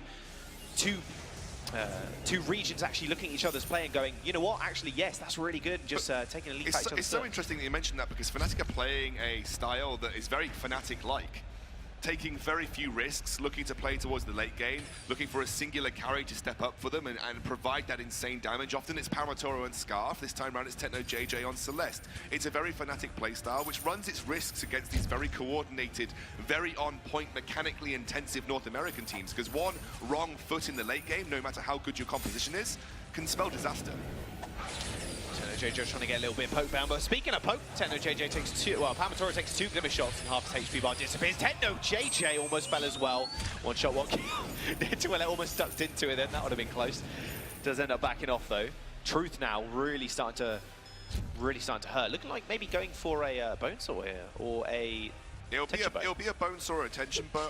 I think because of how squishy both Palmatoro feels and TechnoJJ is, it might be that tension bow. That's the classic build, but Bonesaw will work very well as well. It gives him a bit more basic attack focus with the attack speed. Depends on how he feels these fights are going. Often, I think it feels primarily with the journey boots prioritized that he kind of wants to rush down TechnoJJ and find that burst damage onto him. And TechnoJJ did sell his armor in favor of a reflex block, so we'll have to see where Truth decides to complete this item. This rising star in Truth is really making a name for himself already. He is 2 and 4, but the damage outputs in fights when he hasn't just been caught out is all too... Oh, TechnoJJ caught. No, Fountain is going to come out. They're still going to go for the engage. So Storm comes through as well. Truth gets chunked out, and there is the disengage once more. 1 shot, 1 kill, going a little bit wide. That was close, just tickled TechnoJJ in the air, but now they're in a corridor. Starboy has found one, but it doesn't matter because Lone Delphi's already goes down to a Heliogenesis. If that was Tension Bow, that would have been TechnoJJ dead. That just shows you how thin the advantages are in terms of item advantage at this point in time. TechnoJJ, Palmatoro, Netwallet going to start up the Kraken here as Truth decides to push the lane down. Starboy doing his best to potentially steal this one, or at least provide a nuisance. Oh, but they have got that smite though, that's the big thing. Palmatoro, he's going to be able to stack those smite stacks up and just take it away. If he's not careful, Starboy will take it. He does get it, that was very close. Truth having used to boot those to get away. And that's an afterburn as well. Basic attack's going to follow him, but the Kraken is on the board. Slow and methodical gameplay from Fnatic. It's very much like what we've seen from them during the European regular split. They didn't give a ridiculously overpowered composition to Nova this time round, and now Fnatic are just slowly working the game in their favor, really utilizing the major compositional advantages that they have, and Nova are finding it difficult to get an opening on Fnatic, who play a very defensive style of Vainglory. Oh, Lone Delphi, good flare from him. It's actually going to spot out Palmatoro on the side, but that Kraken is going down rather quickly. Truth's damage really starting to stack up now, but TechnoJJ's damage is equally as destructive. And the turret will go down now. An extra one here, and the Kraken's still off HP. You can see how almost useless Lone Delphi has felt in these fights because of that pure range advantage that the Celeste has over him. There is the... Fearsome Shade is going to just try and get a little bit of damage down to that Kraken. They need to be able to kill it. Fnatic, I think, recognizing that it is going to go down. They have got From Hell's Heart. All cooldowns are available. Starboy is low. Truth may be looking for something here, but does get spotted out. Core Collapse ends up missing. There's the From Hell's Heart. Blocked a little bit too late again. Solarsaw going through it to 3 people. Starboy, double kill for Palmatoro. Lone Delphi's going to get chased in the base as well. Death time is a huge heroic scoundrel, but they haven't got the minion wave. They haven't got the minion wave. They might be able to get at least one Vein Crystal turret here. It would be a push to try and go, well, maybe they can go for the win. I don't know. Smite is going to be really big here. Tenno JJ as well. His damage is all too much. Lone Delphi finds the kill. This could be it. Fearsome Shade scaring 2 members away. Netwillet going for the recall here. Maybe feeling useless later, but he's definitely feeling it right now. Hero just to keep him in the game. Palmatoro nowhere to go. Gets executed, and they're in this game yet. Netwillet manages to save the ace right there, but Fnatic a little bit over antsy. Forget the damage that Lone Delphi can do with those empowered bad mojos. You have to respect the Batiste at close range. Take a look at this. They were just really desperate for the turret, and that's where Nova thought that they could try and punish. But obviously the use of the boots there by Techno JJ allows Fnatic to reset. Truth caught out again, late reflex block. It is very hard to block a point-blank ultimate from a Cruel. And then it's just business, business, business for Fnatic. They overextend, though. That was their major issue. They just overextended. They didn't have the minion wave, like you said, and that came to bite them. One more team fight in Fnatic's favor, though, and that will be game over. So at least they've got that out. They can still secure it. Nova, there is a way back into the game. We've seen their engages are just too strong, it seems, for Fnatic to deal with right now. It just all relies on Netwillet hitting those cruisers. Yeah, so the engages when Celeste wasn't level 8 were good, right? But now, ever since Celeste has been level 8, Nova have found very little opportunity to find the engages because they just don't have the ability to find the opening. Once Celeste gets Clockwork, once she's got the Eve of Harvest, she can literally litter the Halcyon Fold with these Heliogenesis, which provide areas where you just can't step because of the power of the supernova damage. So it always makes it very difficult when you're looking for an area to engage. Your options get limited due to how much work Celeste does on the map. Truth, look at where he is. Tenno JJ getting, that was close. There comes the Divine Intervention, 600 HP back in his tank. Lone Delphi's going to be the target, though. He's on the front line, not where you want to be. Palmatoro's going to chase him up. Fearsome Shade's going to scare 3 people, but it doesn't matter. The Smite's going to come through and kill him. Tenno JJ still sending out that Solar Storm, but the massive stun from Truth. There's the core collapse, goes a little bit wide. Tenno JJ still in that fight. Starboy is alone, gets taken out. Palmatoro finds the kill, and Truth on his last limb is running away with about 200 HP. He went for the Bone Sword, didn't have that burst damage, and he was kind of punished in a way. He's going to try and set up again. There he is. He's going to try and find Netwillet. There goes the Holy Nova, just ends up getting out. Can't quite find the kill on the Divine Intervention, but the Cauldron finds the kill. Fnatic, they find the ace, and I think they're going to end the game. They've got a little bit of time to do so. Remember, Lone Delphi's coming up. Lone Delphi can mount a comeback if Fnatic aren't careful. Remember, when they go into turret, they go into the Batiste's playground, which is this close-range endeavor. Techno JJ's going to get this, Jaws. Palmatoro, they are going to find that turret now. They're on the crystal. From Hell's Heart's really good. They find the stun, they find the crystal, and game number 2. Fnatic tie the series up 1-1. And again, the European team bites back at North America. Fnatic get their first game of the series. It is a hope for Europe. A lot of the European teams saying that this is the team that can take a series today. This is the team which the region's hope lies on. But goodness me, Nova make them work for it. That is my expression right there. That's how I feel. Netwillet's face. It's relief. It's relief that you've got onto the board. You're not going to go 2-0 down. You can reset, and you know that you can beat them as well. Nova have got that win already. They've got the confidence from that win. They're going up against a top European team here, and they get a win from them. They, in all intents and purposes, in terms of seeding, they are the underdogs. But we know in terms of mechanical ability, they're very even. Well, Nova's still getting the cheers, but Fnatic take game number 2. We're going to jump onto the analyst desk where they can break that Fnatic win down a bit more. Fnatic managing to even up the series 1-1 now. And as Excadra was saying on the desk, Fnatic, they are the more experienced team. They are the 2nd seed from Europe and proving it here on this stage now. Managing to even up the series and managing to do it in quite a commanding style. Yeah, this was a really exciting game. A lot of back and forth moments, but Fnatic had the upper hand for the vast majority of this game, and they were able to close it out. That was the important factor. They overstayed a little bit while trying to do so, but they didn't actually give Nova enough of a foothold to really be at risk of losing this one. Yeah, I mean, the game was so even. The gold was even most of the entire game, and we saw once Techno was able to scale and get his 4 damage item. Truth wasn't able to burst him down fast enough because of the Grace Divine intervention. But this plays could have went back and forth. But a lot of times Truth had the upper hand. He would rush onto them and get Celeste down solo. Techno was almost dead, but there's no follow. There was no Fearsome Shade or no Afterburn to support Truth. And I feel like Nova could have played a little better, but honestly, Fnatic played phenomenal. Their synergy was just on point. Yeah, it definitely feels like a different Fnatic from Game 1 to Game 2 coming in here. This seemed like a confident, comfortable Fnatic coming into the second round. What does that say for the rest of this series? Do we feel like this Fnatic now starting to pick up pace and ramp up a little bit? I think it's just both of these teams showing that they are really close in terms of their actual skill level. You know, the momentum, I don't think is going to be as much of a factor going into Game 3. With both teams having a victory, they both know that they can beat their opponent, and it's just going to be a matter of which one actually performs and has the mechanical execution. Yeah, and then once we got to this later stage in the game, this is where the team fights started to get really messy for both sides. Yeah, it did get really messy, but that stun was so on point there. You know, Truth getting stunned and then Crow deleting him. This worked out so well for Fnatic. Look, this is where, like, almost died there. Like, they just needed to follow up. Someone needed to help Truth secure the kill on Techno because he's literally just had less than 10% health there. Yeah, and then once you get away with that one, once that Grace heal comes through, Fnatic managed to take control of the fight. And once again, Techno surviving on minimal HP. Yeah, the re-engages from Fnatic were so strong. Because like Suija was saying, constantly Truth would go and make this play and get someone low. Even right here, makes a nice little sneaky play onto the Grace to find the kill. But you know, Truth was making these plays, coming so close to finding the kill. Fnatic, you figure, normally in a situation where that happens, you're going to be completely disengaging. You're just going to be looking to get yourself out of that difficult situation. But they would just let that Grace heal come through and then re-engage and find the fight that they were looking for. Yeah, this is why I meant they should have went double weapons. Celeste normally does not build armor. If you do, you force her to basically build only 3 damage items. And Baptiste Crystal is not good into this composition.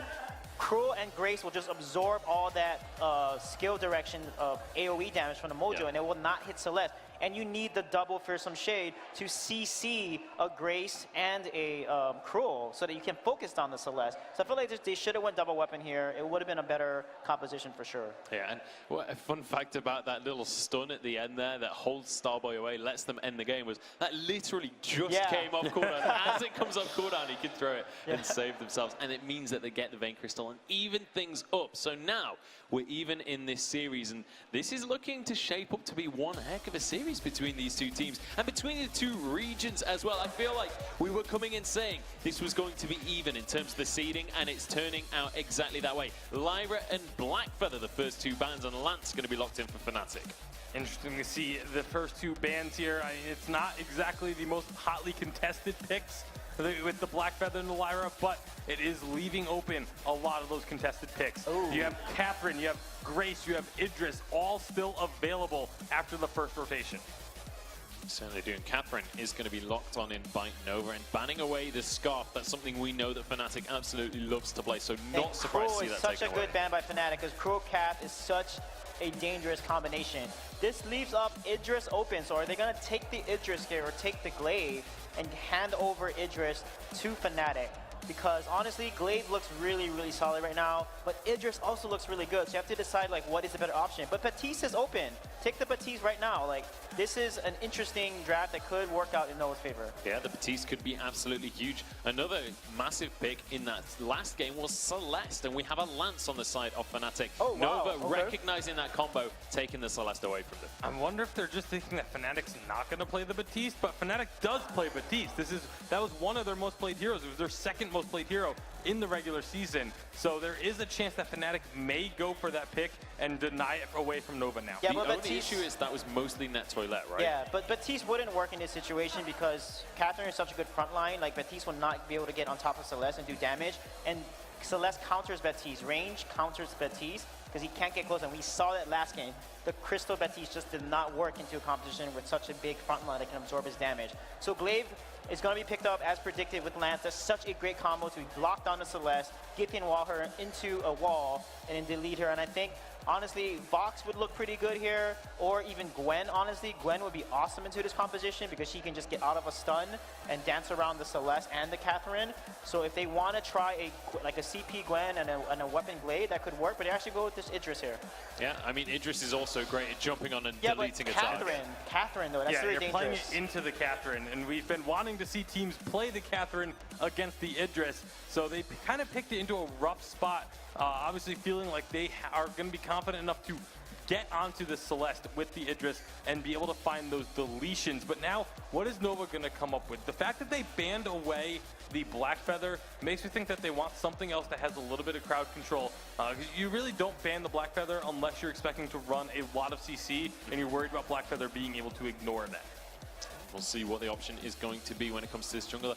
It is going to be the Catherine Batiste coming on through alongside a Celeste. You've got those two conal CCs and then a massive ultimate from Celeste that will blow apart their health bars. If they can land this combo, Nova will look amazing in this game, but Fnatic, they don't want to let that go without a fight. You can see how hyped the crowd is getting for this one. This is going to be one hell of a match, guys. Yeah, Fnatic versus Nova. The crowd is getting into it. You had the Nova flag, you had someone with a Fnatic shirt. It's going to be a really, really fun one. It certainly is 1-1 on the scoreboard, and it's time to jump into game number 3. EU versus NA, Nova versus Fnatic. Oh boy, we've got our series on our hands. My name is Jules, joined by Scoundrel once again. We're about to get into game number 3. That last game from Fnatic. I'm smiling, dude. I'm smiling because EU finally look like they are bringing some fire to the party where North America have been having a bonfire the entire time. I think Fnatic are going to have a tough time this time round. There was a reason this composition was pretty much 100% banned during the regular split. It is incredibly difficult to play into, especially with the Echo on the Catherine, double silence, and the Batiste ultimate. It means there is so much CC lockdown time that you've got to deal with. It almost warrants having 2 Crucibles on board. Well, I can just about hear the crowd. Game number 3, guys, come on. Here we go, we're going to step onto the fold. All tied up, 1 apiece. Like they said on the desk, scary looking composition coming out from Nova. They land those 2 conal CCs, like Munch adequately put it. Again, it's a lot of protection for Truth as well. All this major CC coming down is just going to give more and more time for Celeste to do her thing from the back line. TechnoJJ likely going to be going towards this CP Idris, which I much prefer than the Weapon Power Idris. Even though the Weapon Power Idris has the dive potential, he is very susceptible to being locked up by the Catherine, very susceptible to the CC brought to the table, so almost trying to beat Celeste at her own game with the range of the Chakram, play the late game CP carry. Ooh.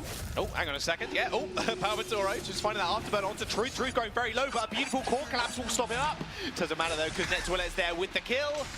Palmatoro, they finally find first blood again, 3rd time in a row. Yeah, a little bit messy, maybe not as well executed as we've seen some Glaive ganks today. I think I Love Joseph would look at that and say, what the hell just happened? But Fnatic get the kill, it gets the work done, and it is first blood, like you said, going over to Fnatic. 3rd time in a row as well. That's a pretty big stat for them, in all honesty, coming up against, again, a North America team. Like I said, in game number 1, maybe they just need to turn the faceplates off.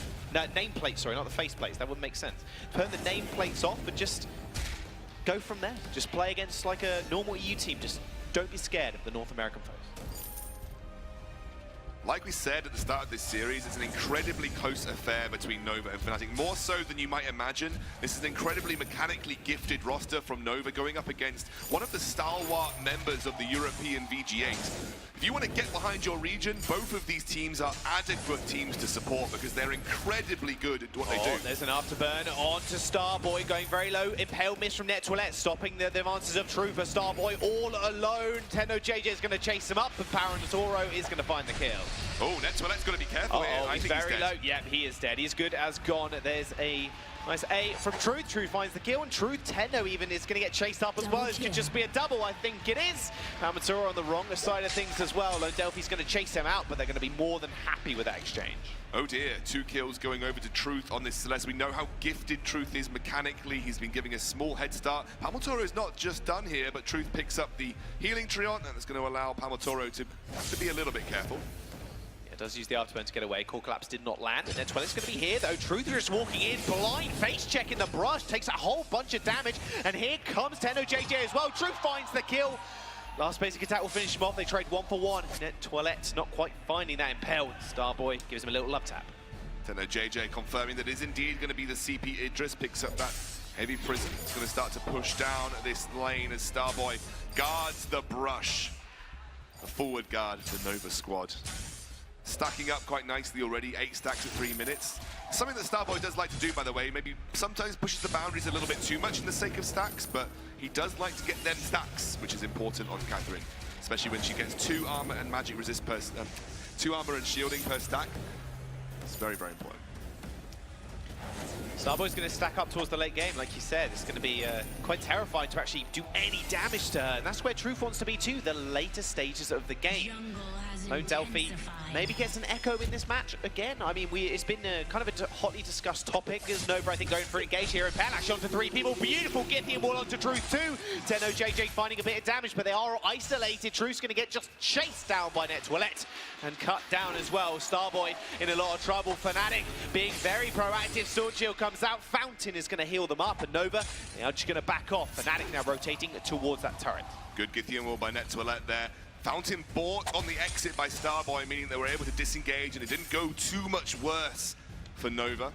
But Fnatic being very proactive in the early game, even though they're still behind on gold, the proactivity is something to be praised from them. It's something that I think the analyst desk always talked that they wanted to see from Fnatic, is that ability to be a proactive team, making moves, setting up plays, looking to be aggressive. And it seems to me that that's what they are trying to do here. Palmatoro now item spikes with that tension bow. Tenno JJ not yet at that Shatter Glass, but it looks like that's where he's going to head. Needs a bit more gold in the bank before he can do it. Yeah, tier 3 item for Techno. Normally gets it, well, the average time, which we saw in the stat last game, was 5 minutes and 9 seconds. Now, it is a little bit over that, but you can imagine he's going to go back and get that Shatter Glass very, very soon. But what's the game plan for here on out, really? I mean, gold, yeah, gold needs kind of even, but where do they really want to fight? What kind of power spikes are they looking for? They want to try and get as much of an advantage before Celeste hits level 8. We saw, especially with the build path, that we saw both Techno JJ. Oh, wait a second. Beautiful reposition on Truth. Fearsome Shade's going to come out onto 3 people. Core Collapse as well. Onto 2. Palmatoro and Techno JJ stuck in the mud. And that will be Palmatoro falling. Low Delphi chunks of bad mojo to try and finish off. Techno can't find the job.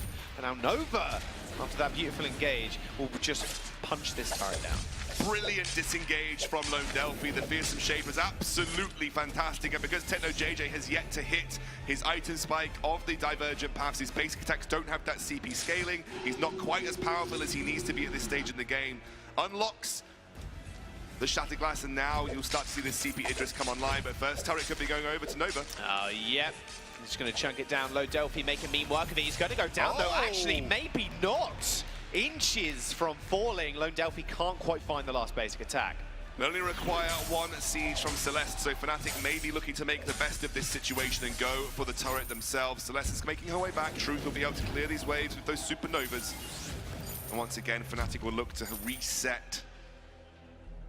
Very, very tense game between these two right now. You can't help but feel that the longer this goes, the more that you favor Nova, especially when Echo starts to become a thing for Starboy. He looks like he's heading towards the Null Wave Gauntlet first as well, meaning they're trying to shut down any defense of Crucibles that Net Toilette looks to build, which is the item that he is going for right now. So this is a very classic Starboy build. Often likes to prioritize Null Wave over many other items just to shut the enemy captain down and allow his team the freedom of that CC of the Blast Tremor and the Fearsome Shade.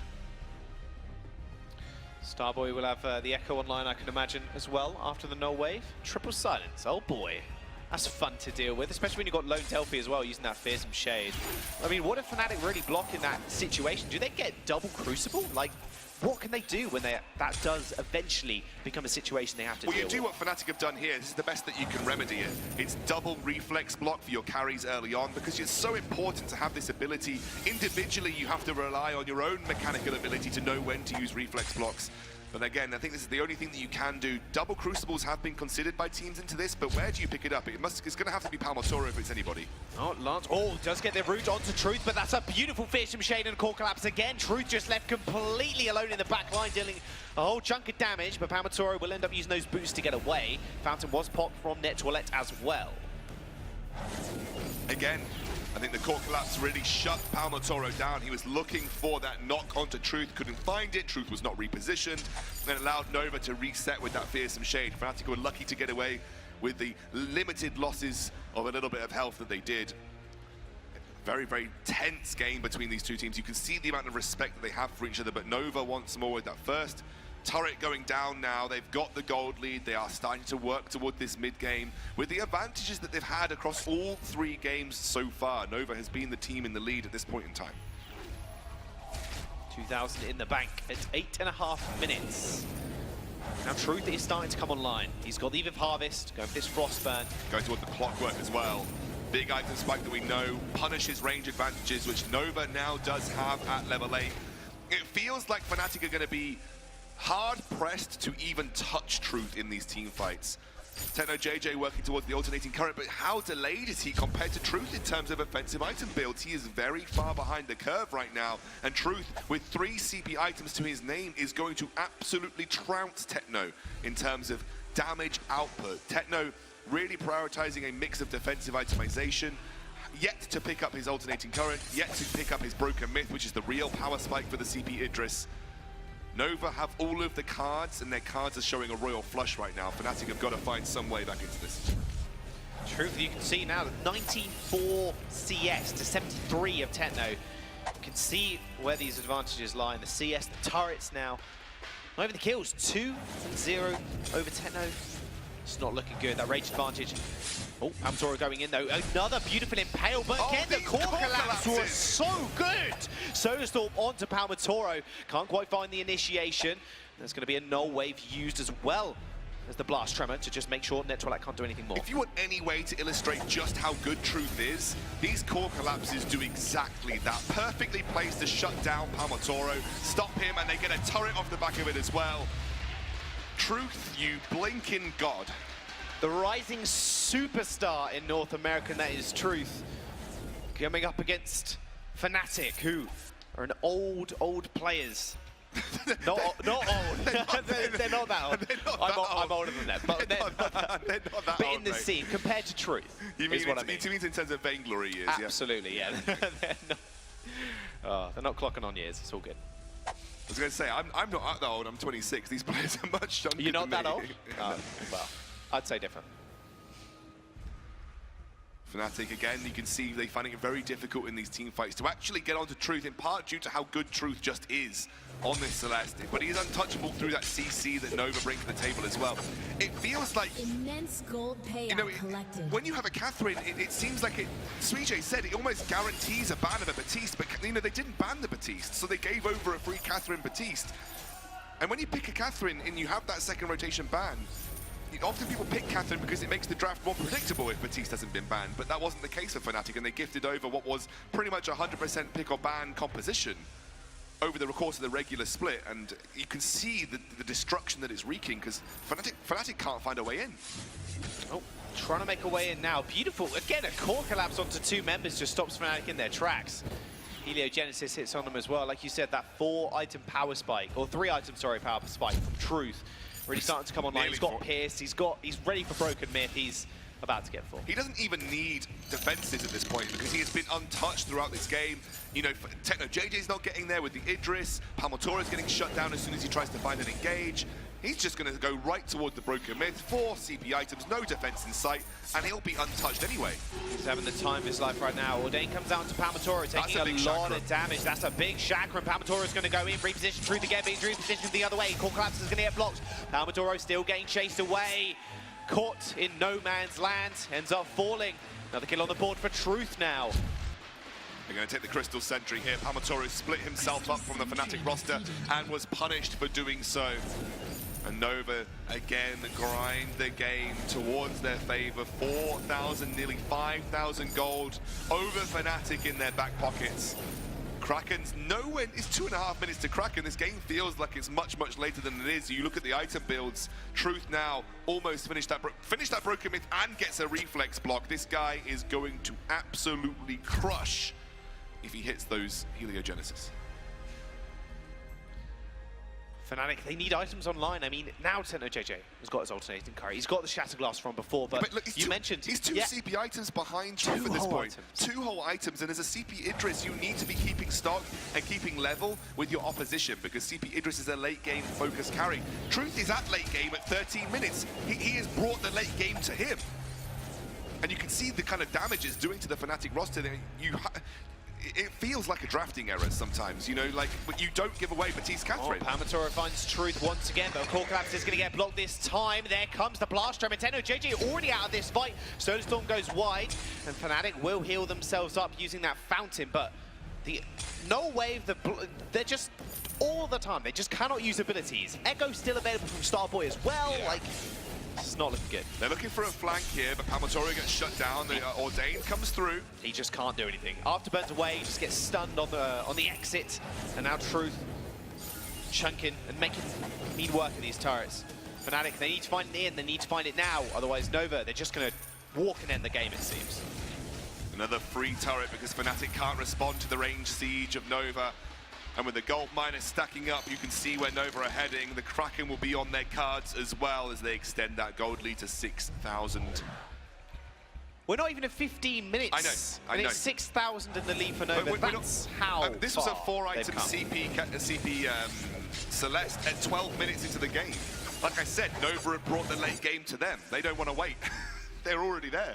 Immense gold Another immense gold payout. That's the third now for Nova. Another 230 gold in their back pockets. And now Fnatic, they are on the ropes. Techno needs the Broken Myth, and he needed it 3 minutes ago. You know, without Broken Myth, CP Idris's power is severely limited. You gain your power of CP Idris by having a scaling basic attack that works so well with the attack speed that the alternating current brings to the table. If you don't have that, your basic attacks aren't going to hit hard, and you're not going to be doing the damage necessary to carry the fight. Oh, nice double impale. There's a chakram. It's going to be big. They reposition Truth once again. Gets on his broomstick. He's going to be able to get out of there, though. Deadwell does get the impale off the wall. That's what they were looking for. No Devil's going to come through with the ult, but it's not going to matter really at this point. Just has to disengage with it. That was Net Toilette in a nutshell. Lance has been so impactful over the last 2 series, and Net Toilette shuts down the Solar Storm from Truth and allows Fnatic to capitalize on that fight. Really, really nicely timed Githian wall from Net Toilette. I think we're going to get a replay of it coming up on your screens in just a second. No, we're not. I have just been told no. I was pointing at the Kraken. I got a bit excited. I saw 15 minutes. I was like, Kraken's on the ball. Can Fnatic get it? But Truth, the death timers are still not that long. No, they're happy to reset here. Now the replay's coming up. Now we've got the replay.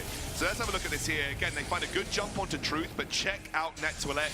During the channeling of that ultimate, gets the ability to stun the Celeste against the wall, allows him to finish up, and then it's just attempted cleanup duty from Fnatic. But by just taking out the Celeste, you've already won the team fight. You have to realize that. It's a double CP, which is something that is very unique. You don't see it far too often, but if Truth goes down, realistically, that's pretty much a one-team fight for Fnatic. You do have to respect the kind of damage that Lone Delphi can do, but he's a lot easier to focus and kite with this CP Idris than the Celeste is. So if you can take Celeste out, that's exactly what Fnatic wants to do. It is the linchpin of the Nova composition. And by no means has Fnatic not been proactive in their game, which is something that they've been criticized for. Starboy is going to get found out here. Oh, Kraken was actually just being taken. All right, okay, Truth and Lone Delphi. There's the engage, but they are just going to be able to secure it. Nice use of the core collapse there, but already on the back line, TechnoJJ trying to take out Truth, but they're going to get silenced again and again and again by Starboy. They already lose Palmatoro, and TechnoJJ just 1v1ing Lone Delphi, but he's got too much regeneration. And now an ace for Nova. Kraken's on the board as well. They're going to be marching down the lane and cracking the base. This should be game here for Nova. Truth fires off the ultimate in celebration. The double CP of this Nova composition coming in to full force. Something, again, like you don't see too often, but I mean, TechnoJJ was just way behind the curve in terms of necessary item spikes here. Double Broken Myth for Nova versus 0 Broken Myths for Fnatic. I think that sells itself. Well, we've seen EU teams take games off NA. It was another one in game number 2, but game number 3 and match points now will go over to Nova. Great performance from Nova here, specifically from Truth. The guy is a genius in the lane. He is such an incredible talent for the team and for North America, but the whole team working on all cylinders right now. Absolutely crushing and dominating Fnatic that game, gave them no space. Fnatic, I think, assumed that there was no way Nova were going to run a double CP, so we're happy to let the Batiste go through, but you can never let Catherine Batiste through in a draft. It is just too strong. You questioned the draft in the game, and we'll see if that was the problem. We've got 3 analysts on the desk to break that game down a little bit more. The Catherine Batiste was incredibly strong, but I'll tell you what was stronger. Truth was absolutely unkillable during that game. It felt like every single fight, Fnatic was desperate to try and take him out, but they just couldn't manage to get on top of him. Yeah, it was the positioning of the Celeste is something we talk about all the time with Celeste. It was the positioning. If you can stay just on the fringe, you can do so much. And the core collapses. I don't know if, I wish we could just put together a montage of all of his core collapses this game because they were so good. There were so many times where Glaive would afterburn in, and before he could get the basic attack off, he'd get stunned by a core collapse. It was multiple times that Truth was able to pull this off. It was so impressive. Yeah, incredible play across the board. I mean, skill shot heroes on Truth, he just does amazingly well. But you can see, like, the Catherine Batiste is so good against the Glaive. It just basically shuts him down. He's not able to get on top of the Celeste as well. And often he would try to afterburn, and then the Ordain or Catsun would hit him. And this is why Catherine Batiste is such a strong combination. And honestly, Fnatic had a lot of opportunities as well. They had some good afterburns, but more often than not, they would afterburn Celeste away instead of towards Idris or Lance. So I feel like it was a missed opportunity a few times with some of these Glaive afterburns coming from Palmatoro. He's getting nervous or anxious or something. Yeah, a few situations where they seemed desperate to make the situation work, even though it wasn't going to, and perhaps overcommitted as well. And you can see these fights, the chain CC coming out from the Nova squad. So difficult to deal with if you're Fnatic. Yeah, it's absolutely oppressive. If you get hit by one, you're most likely going to get hit by multiple, especially if they force you to burn the reflex block before going in for the chain, which we saw them do multiple times. They would land one stun or tease a stun and tease that combo, and it would force a reflex block. Then they'd back off, wait a couple of seconds till their abilities drop cooldown, knowing that the reflex blocks are now unavailable, and then set up those chains. And then what a bait at the end of this game here, sending Starboy up in order to just kind of be on the own and be like, oh, I'm caught out of position. Oh no, chase me a little bit and you have a free kill. And then it's, oh, by the way, my teammates were right around the corner finishing off Kraken. Here's a team fight. Yeah, and you can see just the damage Truth was dishing out. Lone Delphi on the side, 1v1ing Techno JJ, and that was the ace and the Kraken that was enough for them to finish the job. And honestly, when you look at the scoreboard, it was actually an incredibly close game in terms of number of kills. But once again, it comes back to this conversation of what can you get off the back of each and every kill. Yeah, exactly. And again, Truth was ahead. They need to shut Truth down. He had almost 20 CS lead over Techno. And at the 12:50 mark, Truth had 4 tier 3 items. And Techno only has 2 tier 3 damage items and an Aegis. So I felt like he didn't need to rush Aegis. They needed to rush Burst. They needed to get the damage out. They delete Celeste immediately and then take care of the Batiste or something. So I felt like the combinations were interesting, but you can see like the more aggressive damage builds are the ones that are risky, but always much more rewarding. So what you're saying is, it doesn't matter if you have magic resist, or it doesn't matter if you have shield, so long as you can kill them before they kill you. Offense is always the best defense. Absolutely. Well, we'll see whether that's going to come into the strategies in the next game in the series. Nova, though, now sitting pretty 2-1 up in this series. We'll see whether Fnatic can extend this to a full 5-game series. But once again, we're in a situation where the North American squad, after not getting off to a perfect start, it's not been a perfect series for them, they are still having an advantage. They are still having that momentum on their side. Yeah, they are on the verge now of joining Cloud9 in the semifinals tomorrow, and this is what Nova wants to do. They said right from the start, when they put this team together, they wanted to be the best team in North America. And a lot of people didn't think they had it in them. A lot of people thought, this is going to be a challenger level team. Then all of a sudden, they get into the Vainglory 8s. Oh, they're going to be a bottom feeding team in the Vainglory 8. then they're third place in the Vainglory. And oh, they're going to go out in the first round in the live championship. But this is a team that is constantly exceeding expectations. That's exactly what we've been saying as well, is, you know, they actually deserve this third place seed, and they have been proving it here at the championship. And we'll see whether they can make it on to tomorrow, whether they can make it on into those semi-finals, and whether they can truly build themselves a legacy here in Los Angeles. But it's time to get on into the fourth draft of this series. Glaive is going to be the first man coming out from Nova, and that's going to be replied with a Catherine ban from Fnatic. Yeah, I think Nova's probably going to take the Grace here, or, wow, never mind. They're going to go ahead and take Lyra, which leaves Grace open for the side of Fnatic here. And are they going to take the Scarf, though? Weapon Grace has actually been kind of a priority for these EU teams as well, so for some reason. I'm kind of worried that the Grace pick might bait that out into existence in this series. Yeah, or like we just said, do they go for the Scarf, which has been banned on the second rotation each of the previous games by Nova. It's a pick that obviously we've seen Palmatoro do excellent on, but he's going to want the Krull.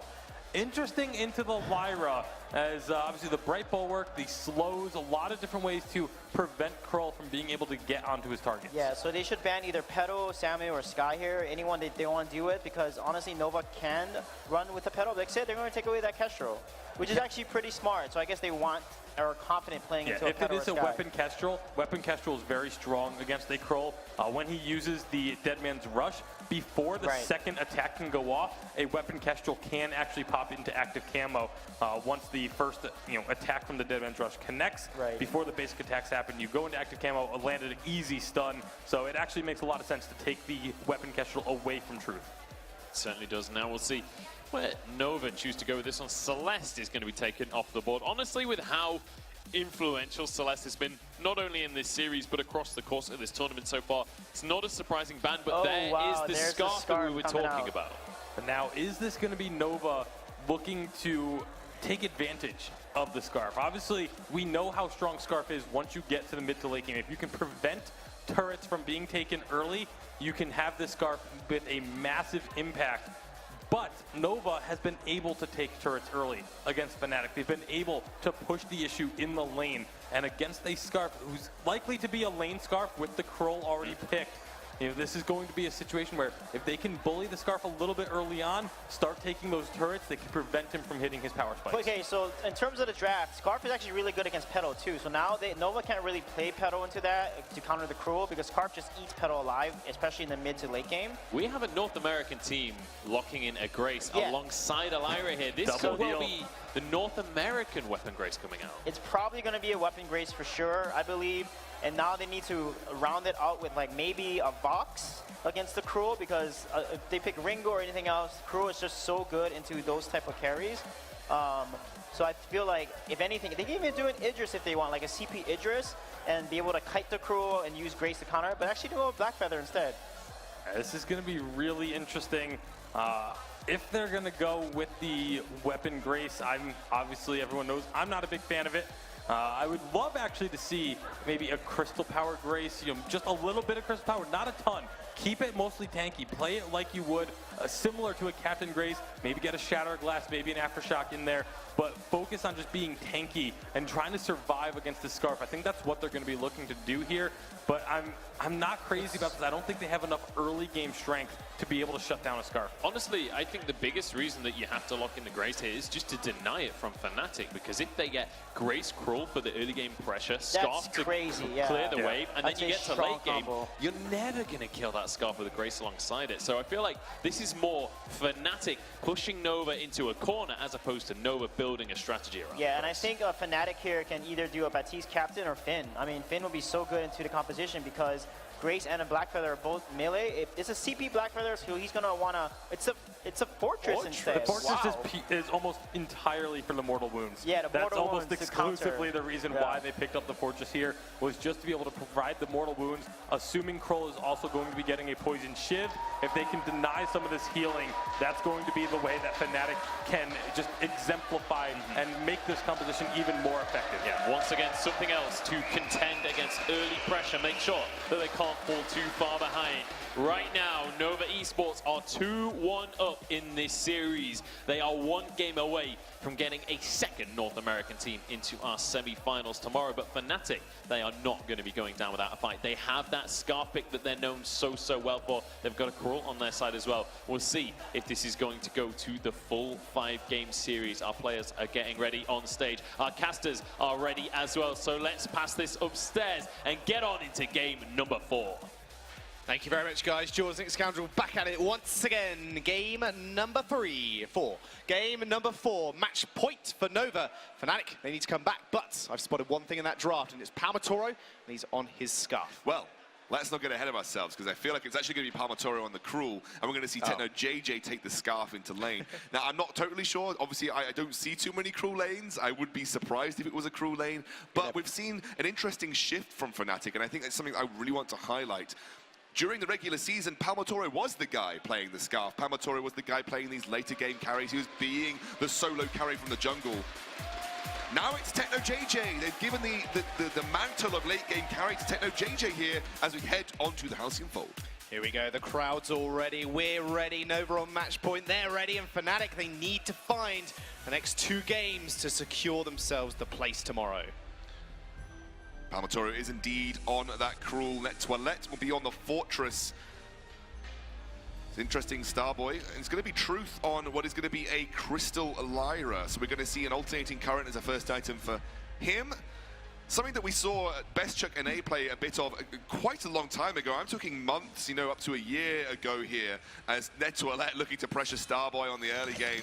Starboy going to get chased out, take a bit of damage early on here. It's going to force him back, and that's going to force the rotation here from Truth down as well to make sure that Fnatic don't capitalize on that early damage that they got down. Yeah, looking towards the Elder Treants. Want to just contest this camps, actually. Net Toilette just going in towards Starboy. They do manage to take the goal, but Palmatoro chasing up. He's going to chase him. No, the bleed's going to be there. But other than that, not too much damage if Palmatoro's not chasing him. But the damage is there, and the damage has been done. They might just take control now of their backs. Yeah, I like what Fnatic did there, all based on Net Toilette's good early trade with Starboy. But unfortunately, there's very little to capitalize on, and it will force Fnatic back into their own side of the jungle. We'll get the central tree on though, so it's not all lost for these guys. And that will allow Palmatoro to back, reset, go through another rotation, and all will be well. Techno JJ on the Scarf in the lane will allow him to scale up a little bit more quickly, albeit he'll be under pressure a bit more so than normal. But he'll be able to clear waves and get those item spikes more readily, as the gold income in the lane is that much higher for a carry than it is for their jungle counterparts. Now, Tasty Bacon did say this Fortress pick is only for these mortal wounds. It's just going to stop Starboy and Truth's healing later on in the game. They've got a fair bit of engage as well, but is Techno gonna be as protected as he maybe want to have been if he was if Net Toilette picked another hero? No, but I mean, who are you super scared of here? I guess you're scared of low Delphi, but you can actually kite back onto him, get the mortal wounds applied. He's going to have those weakness stacks applied. You can very easily kite back against this weapon power Blackfeather if you're Fnatic. You just build those weakness stacks. I mean, yes, okay, Truth will be a threat, but you know, Crystal Lyra, she's not a ridiculously high damage output threat. You know, she is a bit of sustained damage. She's going to provide a bit of healing, obviously, with that sigil. But the major threat is going to be lone Delphi on this weapon power Blackfeather from the jungle, and that's very easy to kite back against for Fnatic. And remember, he's going to be relying on sustain to keep him in the fight as well. That's where the poison shiv and the mortal wounds is going to come into play. Starboy's been found again. Nice double Holy Nova though. Truth is going to be with the sigil over the wall to get the speed up and the heal. Starboy's going to be safe for the moment. Techno JJ does get a little bit of free time in lane though, so he's going to be thankful for that. And I got to say, Truth might be in a little bit of trouble here as well, as he doesn't end up backing up. He's going to be all right though. Truth of the Tooth used for the bleed. Starboy comes in, but other than that, I mean, I'm an advocate of Lyra in the lane. I just love playing full damage Lyra. I know you are. So happy Truth is going to show me the way. That's the only carry that you do play. In fact, it's the only hero that you play as CP Lyra. It's really hard to play with you. I'll go other roles. I just will pull damage as well as a fountain if I'm a captain. What can I say? You're the worst kind of player. I know. Techno JJ working towards what's like going to be a Frostburn. going towards, you know, that 3-item scarf that we all know and love. Starboy's going to be the target. Face checking the bush again. Nice double Holy Nova. Bright Ball was going to come out, but the smite was just too good for him. Netwillet finishing off the kill. 4th game in a row. Fnatic have secured first blood. You might say nice Holy Nova, but it does keep the Grace static as well. So it's like a desperation Holy Nova, something, hoping something goes your way, but you stay static, you've already got the stacks built up, and it was a good move. At 4th first blood for Fnatic. 4 games, 4 first bloods. They need to keep that momentum up, though. You need to keep rolling with the punches, make sure they capitalize off the early aggression that Palmatoro seems to have found here. Netwillet moving his way back to lane. Not exactly the person you wanted the kill on, however. First blood is first blood. The extra bounty of gold is on your side. Alternating current, quick, cheap item for Truth is going to pick that one up. So he's going to be a little bit formidable in the lane. But TechnoJJ responding with the Frostburn of his own. Frostburn finished up. Pretty key item for Scarf. Going to control the pace so nicely. Again, making sure Lone Delphi is slowed will be a really key aspect of these fights. Getting those weakness stacks built up onto him. It's all going to be about the sustained damage wars here. It's who's going to sustain harder and who's going to have a longer damage output.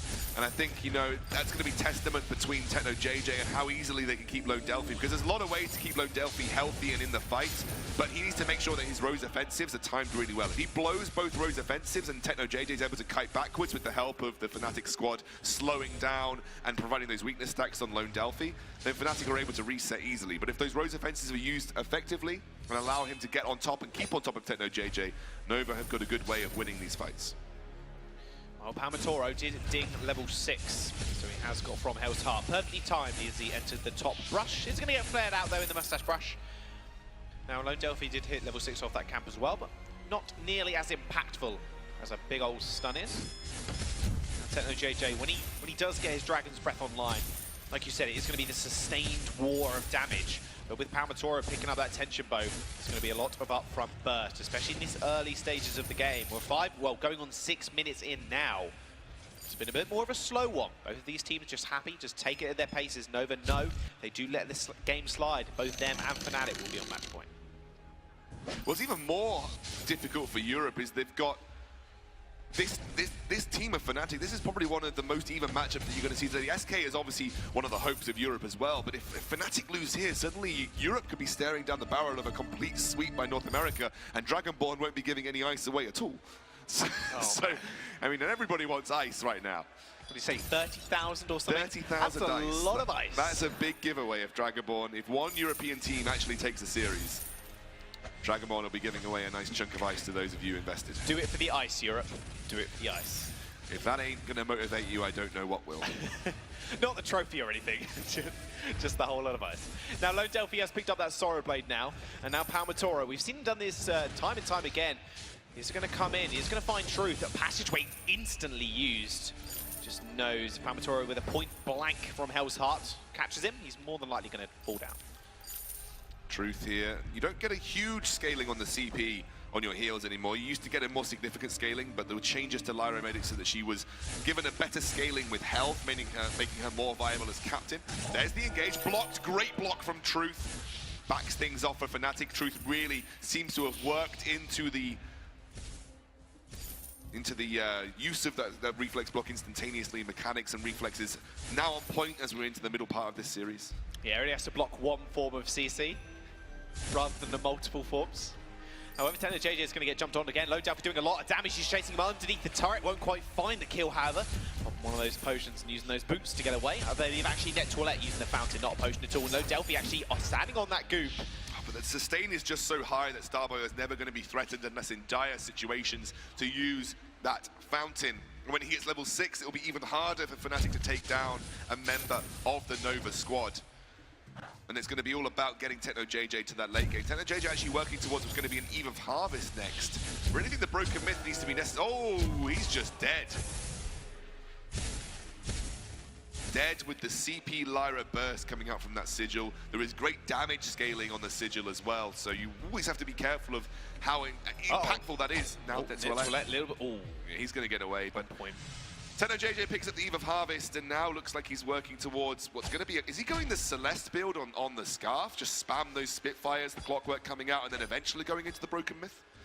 I like that. I do like that, actually. Gold payout collected. Nova, they take control of the gold mine, though, and that's another one under their belts. They've had complete control of this midsection of the map the entire series. Fnatic have really been starved of pressure on that gold mine, just giving up them time and time again. And that's where Nova have been getting ahead. Yeah, Nova, these gold mines. Exactly, and that's what a lot of North American teams do. Both C9 and Nova have been so impactful in terms of their mid-objective control. Global objectives are the name of the game in North America, and Europe just don't seem to respond on that level. They kind of let them go for free. They feel like almost afraid to take fights because they don't feel like they can win them. And Nova, every time they take a win, they capitalize by going for something like a gold mine, and that has been accelerating their gold lead so easily and getting them to the point in the game where they're hitting item spikes more and more readily. Nova with a nicely placed scout trap on top of that brush in the top side of the map. Palmatora got spotted out instantly and a flare was to follow, so no hope and pray. Techno JJ starting to do some serious work with these Spitfire spams. You know, the cooldown reduction coming into its own, but the healing is there. Remember, there is incredible sustain from the Nova lineup, and the more and more that you poke, the more and more that they can sustain. So it is a very, very limited war of attrition between these two teams where, yes, maybe Techno JJ can win it outright, but it's Techno JJ versus all of the sustain from Nova. He's hitting them time and time again, though. I mean, it's energy expenditure at the end of the day. Truth going down really low. Divine Intervention comes through. Attack of the Pack is going to get launched as well. There's the Dragon's Den. Techno JJ free to just charge that one up. Starboy in the front line gets stunned, gets killed. Techno JJ fighting back and with a double kill as a Spitfire was launched behind him. Low Delphi falls. Truth, the last one alive. You can always go in for it again. Oh no! Steps forward, gets bitten. Ace for Fnatic. Turret falls as well. Techno JJ steps up to the mark, counted 4, and is found to be not wanting. He's absolutely on fire, quite literally in this game. You can see the Spitfires time and time again getting the work done here for Fnatic. He finds the prime opportunity to channel that Dragon's Breath, slows down and does maximum impact damage to the Nova lineup, and then it's just a matter of cleaning them up. Nova do try to go in, but the fountain was held to such a good point in time for Net to allow a really nice hold into the fountain to bring Lone Delphi in and allow Fnatic to turn things around. Suddenly, we have a series on our hands, gentlemen. Fnatic look to ramp things up with the clockwork pickup on Techno JJ. Oh boy, Techno getting some Scarf lessons off Palmatora, I can imagine. And that Scarf, when it gets to late, it's going to be very scary. Clockwork, like you said, 3-item spike has been completed. Broken Mid, you can imagine, is going to be the next item on his agenda. But what is on Nova's agenda right now? They are 1 and 4. They need to be able to react. Lone Delphi, and actually what they touched on the desk is that takeaway of the Grace was more of a, we don't want you to have it Fnatic, and being forced into this composition, maybe. I think it's not too bad with the Blackfeather. The Grace Blackfeather, especially Grace Weapon Power Blackfeather combination is really, really strong. You do have to remember that Blackfeather thrives on the ability to stay in a fight and stay sustained, and Grace's damage reduction combined with the sustain of a Poison Shiv for Lone Delphi will help him achieve that. So it's actually not a bad pick in this scenario. The problem is it's one of those classic scenarios where you're just going to get outranged by the CP carry from Fnatic. Spitfire has, a very similar range to a level 8 Celeste on her Heliogenesis, and with the Clockwork coming through, it's about a 1.5 second cooldown Spitfire. You can spam them like crazy because you've got the energy regen. And it's night and day between Techno JJ, between this game and his previous game. 12 minutes and almost at 4 CP items. Fnatic. The Fnatic steal. finally tried to find the gold mine. Truth comes through with the sigil. Just steals it away, right under Fnatic's noses. CP Lyra burst damage on the sigil is very, very strong, and unfortunately Fnatic just weren't in the position. You've got to be careful against the Lyra. That kind of thing can happen even if it's a captain Lyra. And Fnatic get a gold mine snuck away from them. It gives the 1,000 gold lead over to Nova, and it's an unneeded relinquish for Fnatic. They really didn't want that to happen. That's a satisfying sound when Techno does burn the whole minion wave alive. Techno JJ and Starboy backing off. They have to at this opportunity. Techno, like you mentioned earlier, time and time again, it's not like Truth stepping into them either. Techno is just aiming them perfectly, and just the energy expenditure from Truth trying to heal himself up, and the rest of his teammate is just too much for him to deal with. Fnatic now finally in control, being proactive, taking away that Crystal Sentry as well. And remember, you also get that max health damage from Scarf as well, whenever you get that heroic perk applied. And that's slowly going to tick down on the Nova roster the more and more of those Spitfires you hit. Fnatic just playing the ranged game. It worked so well when Techno JJ played the Celeste that way. It's working well when he plays the Scarf. And like I said, it's a very interesting shift from Fnatic, from going from Palmatoro being the guy playing these late game carries to Techno JJ. Definitely feel like Techno JJ is doing a great job piloting them with this new responsibility of being the guy that most of the Fnatic composition right now is kind of relying on. It's if Techno JJ goes down, Fnatic don't win. So, you know, Techno JJ is the guy that is literally putting Fnatic on his back and saying, all right, I'm going to be carrying, you need to protect me, do everything that you can to peel for me, and I will just do my best from that range advantage that I have. Nice, a Fnatic-esque style. It's exactly what they like to do.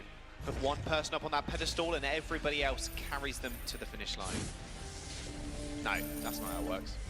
Techno JJ carries them to the finish line, he just drags them along with him. No, I think everybody from Fnatic has a huge role in how they win, but right now in this specific composition, it's Techno JJ being the guy. If Techno JJ doesn't perform, Fnatic doesn't perform with this particular composition, and so far he has been. So, from Hellsheart, it's going to get blocked. There comes the attack of the pack as well. They're going to jump straight on to Truth at this point. Can't move all too well in that bright bulwark, however, so they do end up having to back off here. No, yeah, sigil burst damage really becoming apparent. It's interesting that Fnatic chose to try and make an aggressive maneuver there. I think they've been winning the passive ranged game, and I think they can continue to do so. I don't think they need to take these aggressive maneuvers. I think they're very happy to just say spam Spitfire, and then when we find the right opportunity, we just go in. Aggressive maneuvers like that just open the opportunity for Lone Delphi to jump onto Techno JJ and kind of catch you off guard. So, don't think Fnatic need to be pressed to make those kind of maneuvers because they're just winning by spamming Spitfires. So why would you want to do anything else? Well, cast your mind back to last game. We were 15 minutes in and Truth was demolishing on the Celeste. We're 15 minutes in now. There's only 5 kills on the board. Kraken is now available, and Fnatic, they've got a hell of a composition to take it. The wins have been very different styles from both of these teams. I mean, like, it's classic Fnatic. It's a slow, grindy win where they win through just ever so slightly taking objectives, ever so slightly finding the right opportunity to fight. Nova have been explosive. Nova have been an absolute flash of brilliance when they found their wins, but when they lose, they kind of struggle to know how to impact the late game. Palmatoro jumping onto Starboy. Look at that damage just burning away. Lone Delphi in the front line. Starboy has to back off. Truth, 500 damage on the Spitfire, but they take him out. No composition is complete without your carry, and Techno falls. Net Toilette now is the next one. Explosive indeed. Nova find the ace, and they're going to find the Kraken as well. Absolutely no idea why Fnatic thought that they had to be aggressive there. No idea why Techno JJ thought that he had to be that far up either. But Nova, let's praise their decisiveness. Let's praise the opportunity that they found. Look at Techno JJ's positioning here. I mean, Fnatic don't need to make these moves. They can just spam Spitfires. They can just play from range. And Techno JJ felt it like became the front line. When Techno JJ becomes the front line, you know that you're done. And Nova capitalized so well. So we've got to praise Nova for the way that they capitalized on that because it was just so swift and decisive. And now they're going to punish Fnatic by taking the Kraken. Full damage Lyra. Oh yes, it's on the board now. Truth with 3 kills to his name. Now, Kraken is on the board, but Fnatic, they do have a nice composition to deal with it. They've got a lot of upfront damage in Techno. Palmatoro, if he gets a little bit of time as well, can take it, but Nova aren't going to let them, you can imagine. They've got a lot of wave clear and they've got a lot of burst damage. Oh, those sigils are really starting to hurt. And Fnatic, you can see, are scared now. Just trying to clear from the maximum range possible. Oh, my word. Sigil's starting to chunk down onto Techno, and he's going to back off. That's going to be a turret given over, and with Kraken very healthy at this point in time, Fnatic will have to be very careful about how they defend this. Yep, Nova now breaking the base of Fnatic. Fnatic, yep, they're just giving it up at this point. In fact, can Nova go further? Kraken is at 2/3 HP here. Techno, he's got the items on board, but he just needs the protection. Like you said, the sigils really starting to hurt. They're finally just unleashing the attack of the pack. That's a beautiful from Hellsheart onto Truth. Passage rate's going to come through as well, but the Divine Intervention is going to heal him up not once, but twice. And the Techno JJ still in the back line. There comes the Dragon Breath. 1, 2 kills. Truth's the only one left. Can he find anything? Not too much damage on the Lyra. Fnatic find the ace. They're going to lose another turret for it, however. 3 turrets for the Kraken. Gold advantage to Nova, but you have gifted a lot of comeback gold over to Fnatic, which is why things have leveled up here. Techno JJ picks up his Aegis, working towards his tier 3 boots, infusions on board. Really decisive maneuver from Fnatic was needed, while Techno JJ was actually just able to do his work from the backline. Check out this. As soon as they saw that Truth was in the front line and open to an ultimate, they actually landed on him, they thread the needle. and Techno JJ is just almost untouched, simply because they're so busy trying to peel for truth that Techno JJ builds up those broken myth stacks and is able to use the Dragon's Breath with the broken myth stacks, which you all know is one of the most devastating team fight abilities when you've got the broken myth stacks behind you. Well, the crowd was going crazy for Nova a second ago, but now Fnatic are more in the driving seat, or at least they were in that fight. Nova have only got one turret between them and the Crystal, and one turret between them and getting it to day 3 as well. Now it's a sort of a war of who can spam those ranged abilities the hardest. There's a lot of damage going down, another Spitfire ever so slightly dodged out there. Every time that Nova is forced to use the Sigil for defensive purposes, that's one Sigil that they can't use to burst Techno JJ down. So that's what Fnatic want to achieve. Vision control means they're going to get caught off guard, and actually now Nova are pushing this lane down. Fnatic have to be careful. They might be forcing Fnatic to make a move that they don't want to, because Nova, remember, they can just rush this turret down. A zoning tool of the Sigil, attack at the back comes out. Truth's going to be the target. They're going to activate the boost though. Those war treads coming out really big. Repositioning from Hell's Heart does land, but it doesn't land on Truth. Dragon Breath's going to get used up, and Truth is just melting. Has to use the passageway. They're trying to follow it. Bright Ball is going to come out, but they still find a Truth in the end. But he still gets away. Divine Intervention's going to heal him up, and now Low Delphi's in the front line. He ends up falling 1v3, but Truth is still alive. Starboy, he is split up. They send one to deal with him in Techno, and NetToilette are going to chase him. They have got a lot of damage. There goes the crawl kill. Palmatoro finds it, but they're just teasing him in base right now, delaying these backs. Sigil's still hurting. Palmatoro gets the recall off. Passageway up and available yet again. Truth can't win a 1v3. That's an ace for Fnatic. And the Kraken is up. Fnatic are going to slowly find their way back in. Techno JJ is a monster. The use of these Dragon's Breaths have been absolutely crushing in these team fights. Palmatoro has been doing a really good job of applying weakness stacks and getting off really good Atlases too. Double Atlas is kind of shutting down Lone Delphi for the most part, as well as the fact that, again, you're getting a double whammy with the alternating current on Truth also. So if you can slow his attack speed, you're also slowing some of that efficacy that Lyra brings to the table. That's an interesting use of Dragon's Breath, but it's on a short cooldown, so why not? Yeah, only 37 seconds at the moment, so, you know, it's not too big. Kraken's going to get unleashed.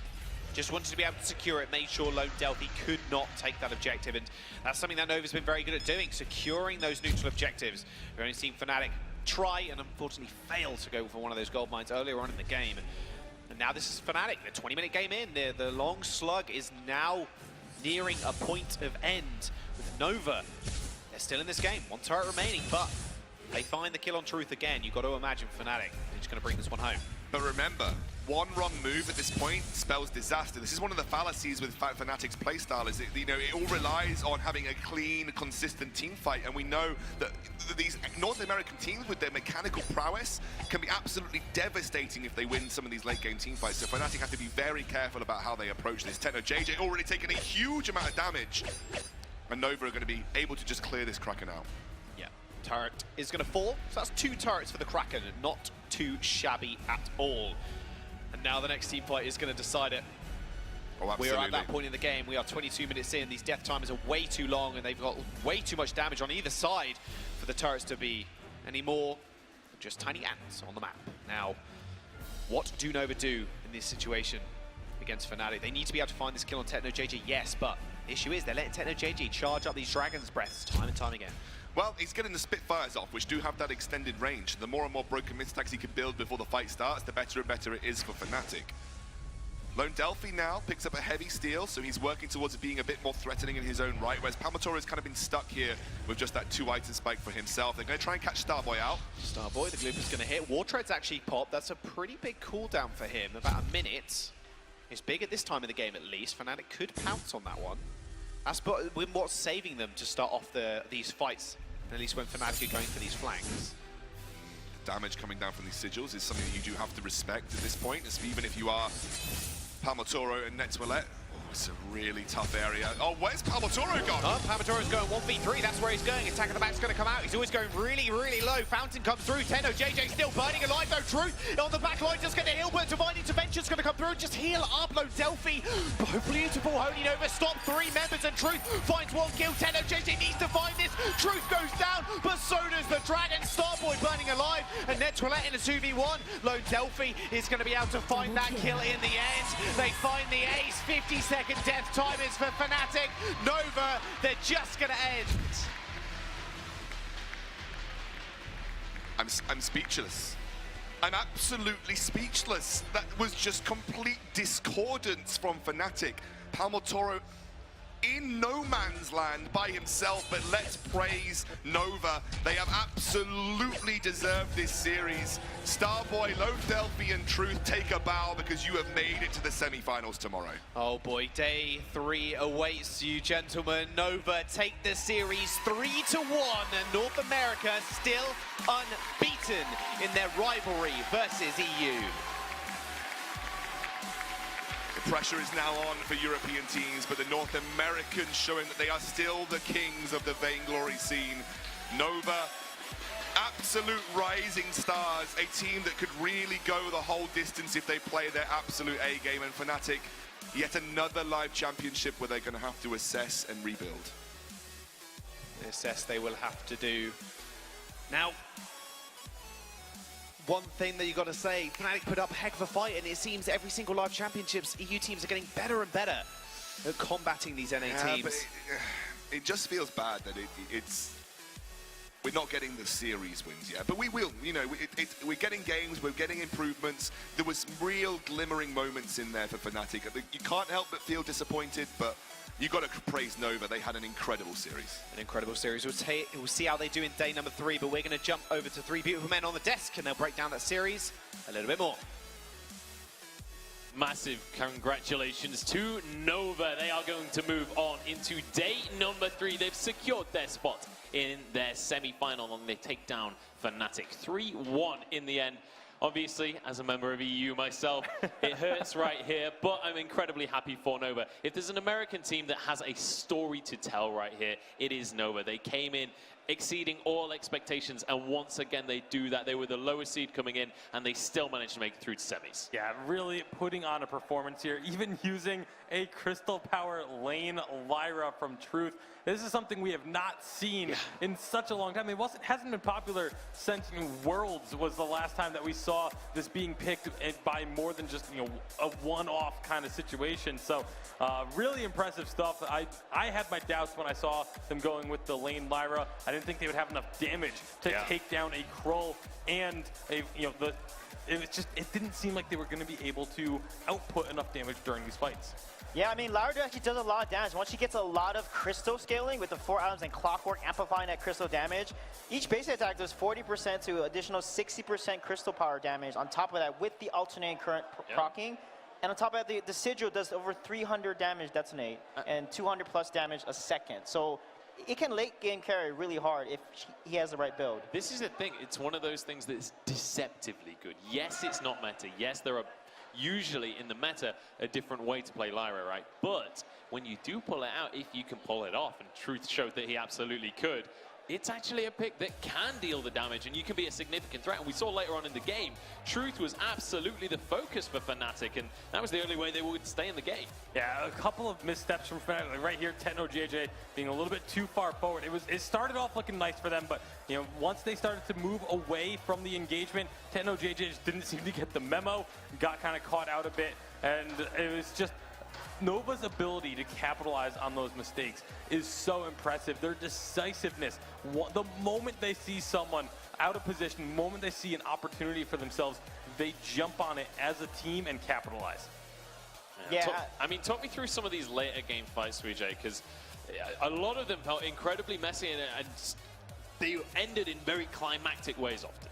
Yeah, I felt like Scarf should have poked a little bit more, and then they should go hard. The thing about Krull is he's kind of weak in the late game because Blackfeather, as you've seen with Immortals playing it, they just dances around the Krull and he can't really stick to anybody. And a Shiver Steel with a Tension Bow in the late game, does not do that much damage. You can get the mortal wounds and then the weakness stacks on that carry, but it's really easy to kite, and Grace is just such a good counter into that. You see the Grace there getting a triple stun on the Crow. Crow is not good into Grace in general, and then all Divine Interventions was able to keep Truth alive multiple times, and he's able to carry or get a kill before he dies, and then the game just goes in their favor. Yeah, absolutely. And Truth is actually going to be our MVP coming out the back of that series as well. Yesterday, he played absolutely exceptionally, and today he's continuing this performance. We were questioning these new players on the stage, whether they'd be able to step up, and Truth has absolutely proved that he can. Yeah, he has played phenomenally this weekend. Another one of these very young but standout players to add to the list. Yeah. I guess you know, the secret to being an incredibly strong laner in Vainglory is just be like 13 years old. Hey, maybe that's your prime now. Definitely in North America, that is the case now. Speaking of our winners, we have Dan Gaskin standing by. This time he actually is with Starboy, so let's see how he's feeling off the back of that game. Yeah, this time actually is Starboy, and I'm representing Purple as well for Nova after an incredible performance. Now, you've been picked as a lot of people's kind of player to watch for this tournament. Would you say that you are a big personality in Vainglory? A personality? I mean, I guess. I just get carried a bit. You get carried by 13-year-olds, apparently. I mean, these guys are playing out of their minds. And were you expecting a little bit more out of Fnatic in that series? Not really. I'd say they were about where we put them at. I mean, it's not like the games were easy, but, I mean, we knew we could beat them, and we did. And then moving forward to tomorrow and to the finals day. Now, there's likelihood is you'll play maybe TSM or Cloud9. It depends on seeding. Is there a team you would like to play tomorrow? Tomorrow? I mean, I wish we could play TSM. I mean, Chuck is easy. And have you put any preparation into a team in particular? But like, did you prepare specifically for Fnatic knowing you would play against them? Each individual team, yeah. If we're going to be playing against someone, we obviously do our homework. And then the next game coming up then, Nova versus, that's you. You've just played that, I've just read it. It's actually going to be, who's playing behind me? It's going to be SK taking on Dynasty? Immortals. I can't even read jerseys from here, and I've got glasses on. So, any predictions for that game? Who do you think is going to win that one? What? Immortals? What? It's just because of NA? Yeah, it's EU. So European hopes are slowly dwindling across the tournament. Congratulations. Thank you. An amazing game from you guys. Head back on over to the desk with Munchables and the rest of the guys. You can't have a series as close as that and be like, I see you, it's fine. Anyway, not triggered at all, don't worry. Starboy's not a personality, though. It's cool. Definitely not a personality within this scene. Congratulations, though, Starboy. 3-1 victory, and that means they're going to move on to tomorrow. And that means it's time to take a look at our bracket, as it's time that we move on to game number 3 of the